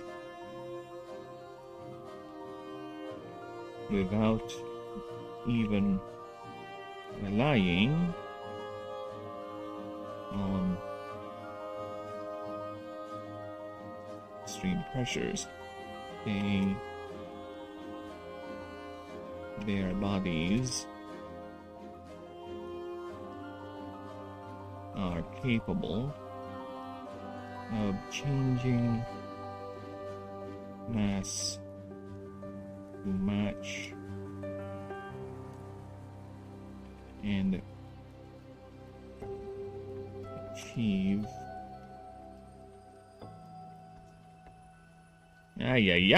achieve a sort of equilibrium.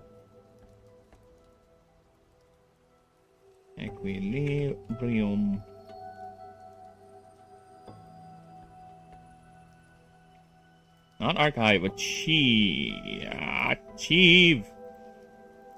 equilibrium with their environment. Which, due to this, the creature is capable of swimming up and down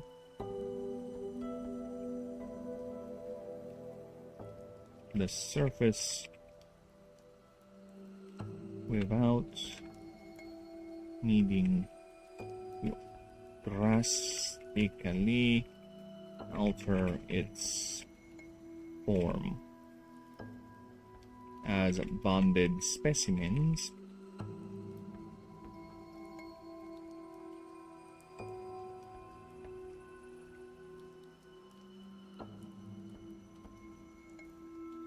the chain do not look any different from their pelagic counterparts. Specimens, even when suspended by their animancers, projected Hydro blanket.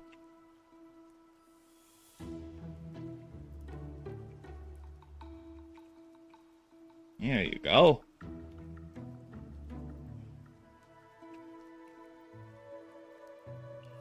Fuck me, baby. Talk about expansion. Aha! Alright. I think we're good. Let me just reread this just to make sure.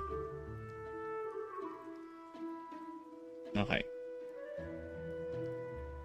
Celadons are among the hardest to bond with for any aspiring animancer. At least, especially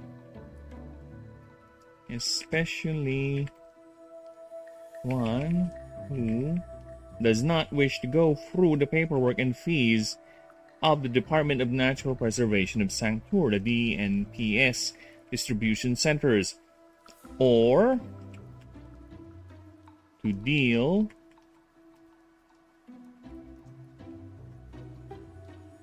with the more unsavory channels.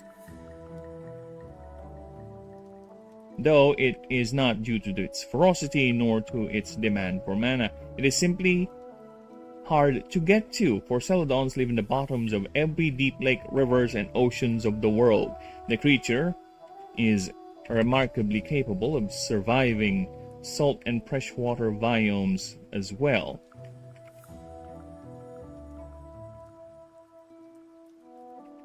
Even can switch with no problems at all.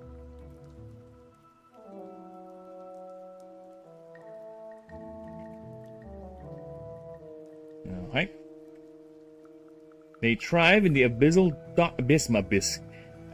darkness, channeling small amounts of mana to enhance both vision and olfactory senses. For Celadons don't hunt living prey, but instead survive in what biologists call marine snow.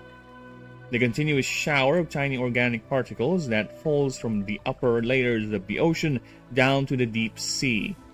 In the case of lakes and rivers, any dead biological matter that sinks into its bottom. They are normally solitary creatures, but if there is a bounty of biological material to scavenge, they arrive in great numbers and protect this bounty from other non-Celadon scavengers.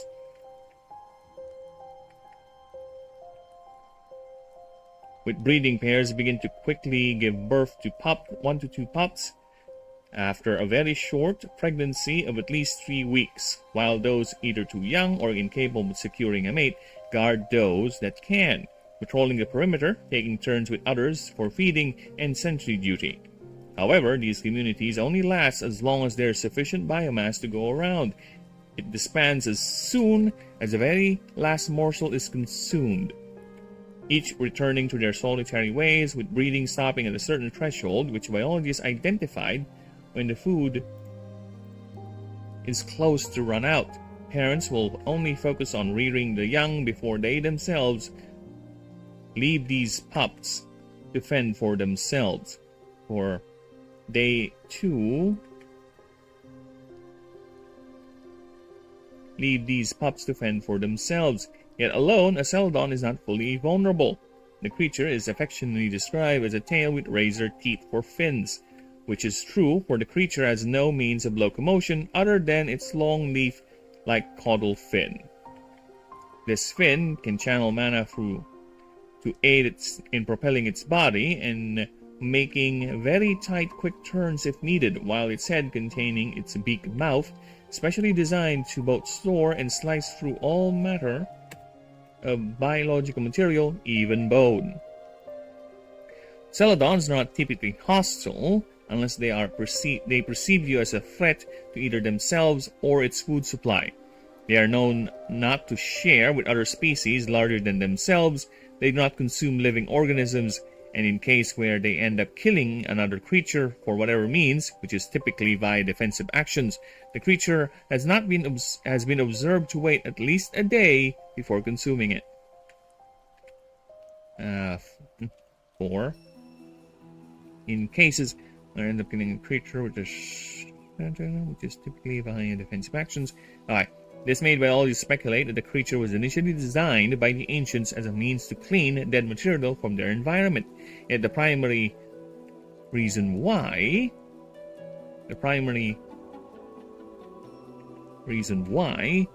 would they need to specifically design such remains unknown. They have even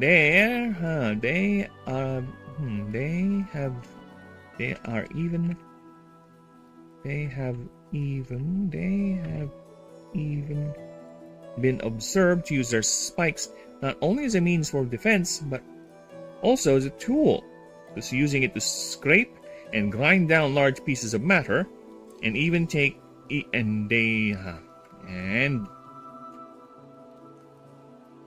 are even observed to act as coordinated gangs, working together to break down larger materials, each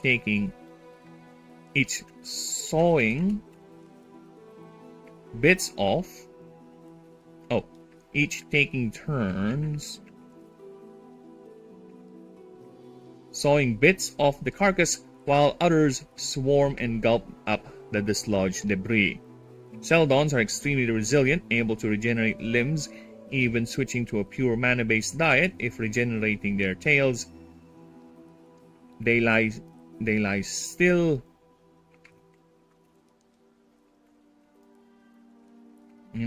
in the bottom for days on end before swimming away, continuing their endless search for the next feast. This resilience is also the reason why they are capable of surviving extreme pressures. Their bodies are capable of changing mass to match and achieve a sort of equilibrium with their environment. Due to this, the creature is capable of swimming up and down the surface, up and down.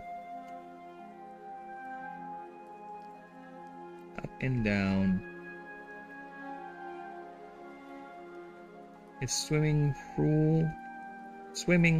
up and down the many depths without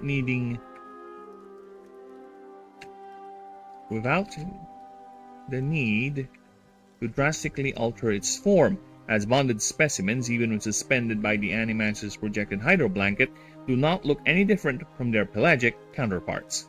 And yes, ooh, there you go. That's nice. Okay, 3 down in 4 hours. Nice, that is actually good pace. Very nice. So, like I said, I have things to do, unfortunately. So I'll be calling it for now, but I will be continuing the work offline for the rules and such. Alright? So we'll be doing that, and next stream will be a continuation of the proofreading, expansion, and introduction to the wondrous, very wondrous, and many, many starter creatures we have for the game. Because again, they have their abilities, they have their stats, they have their attack tags. Again, I will go and do an offline moveset reread or redo for this, right? But for now, we are focusing on the rewrite for the creature profile and the passive abilities, right? So I will be doing that next stream, and I'll be continuing. Hopefully, I'll be done with the primal sphere next stream, so that can go on longer. But hopefully, of course. But either way, we'll see. In the meantime, again, I do appreciate everyone. Snakes, Garg, thank you for showing up. Thank you for the new chatters there. Dude all day, you know. Thank you for the subs, the likes, and everything. And if there's anything else, please don't hesitate to ask there in the chat. I'm always responding to as much as I can. But in order for you not to miss a stream, everyone, go ahead, hit that like, hit that sub. Everything. Go right ahead. Have fun.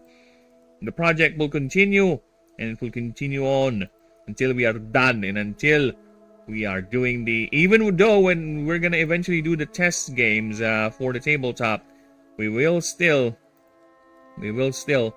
I will still rather work on the project, because eventually my dream is to turn this into a PC game. So, with that said, I bid you all adieu, and a lovely day. I need to rest my voice, and take care, everyone. Toodaloonies! Brr, brr, brr, brr.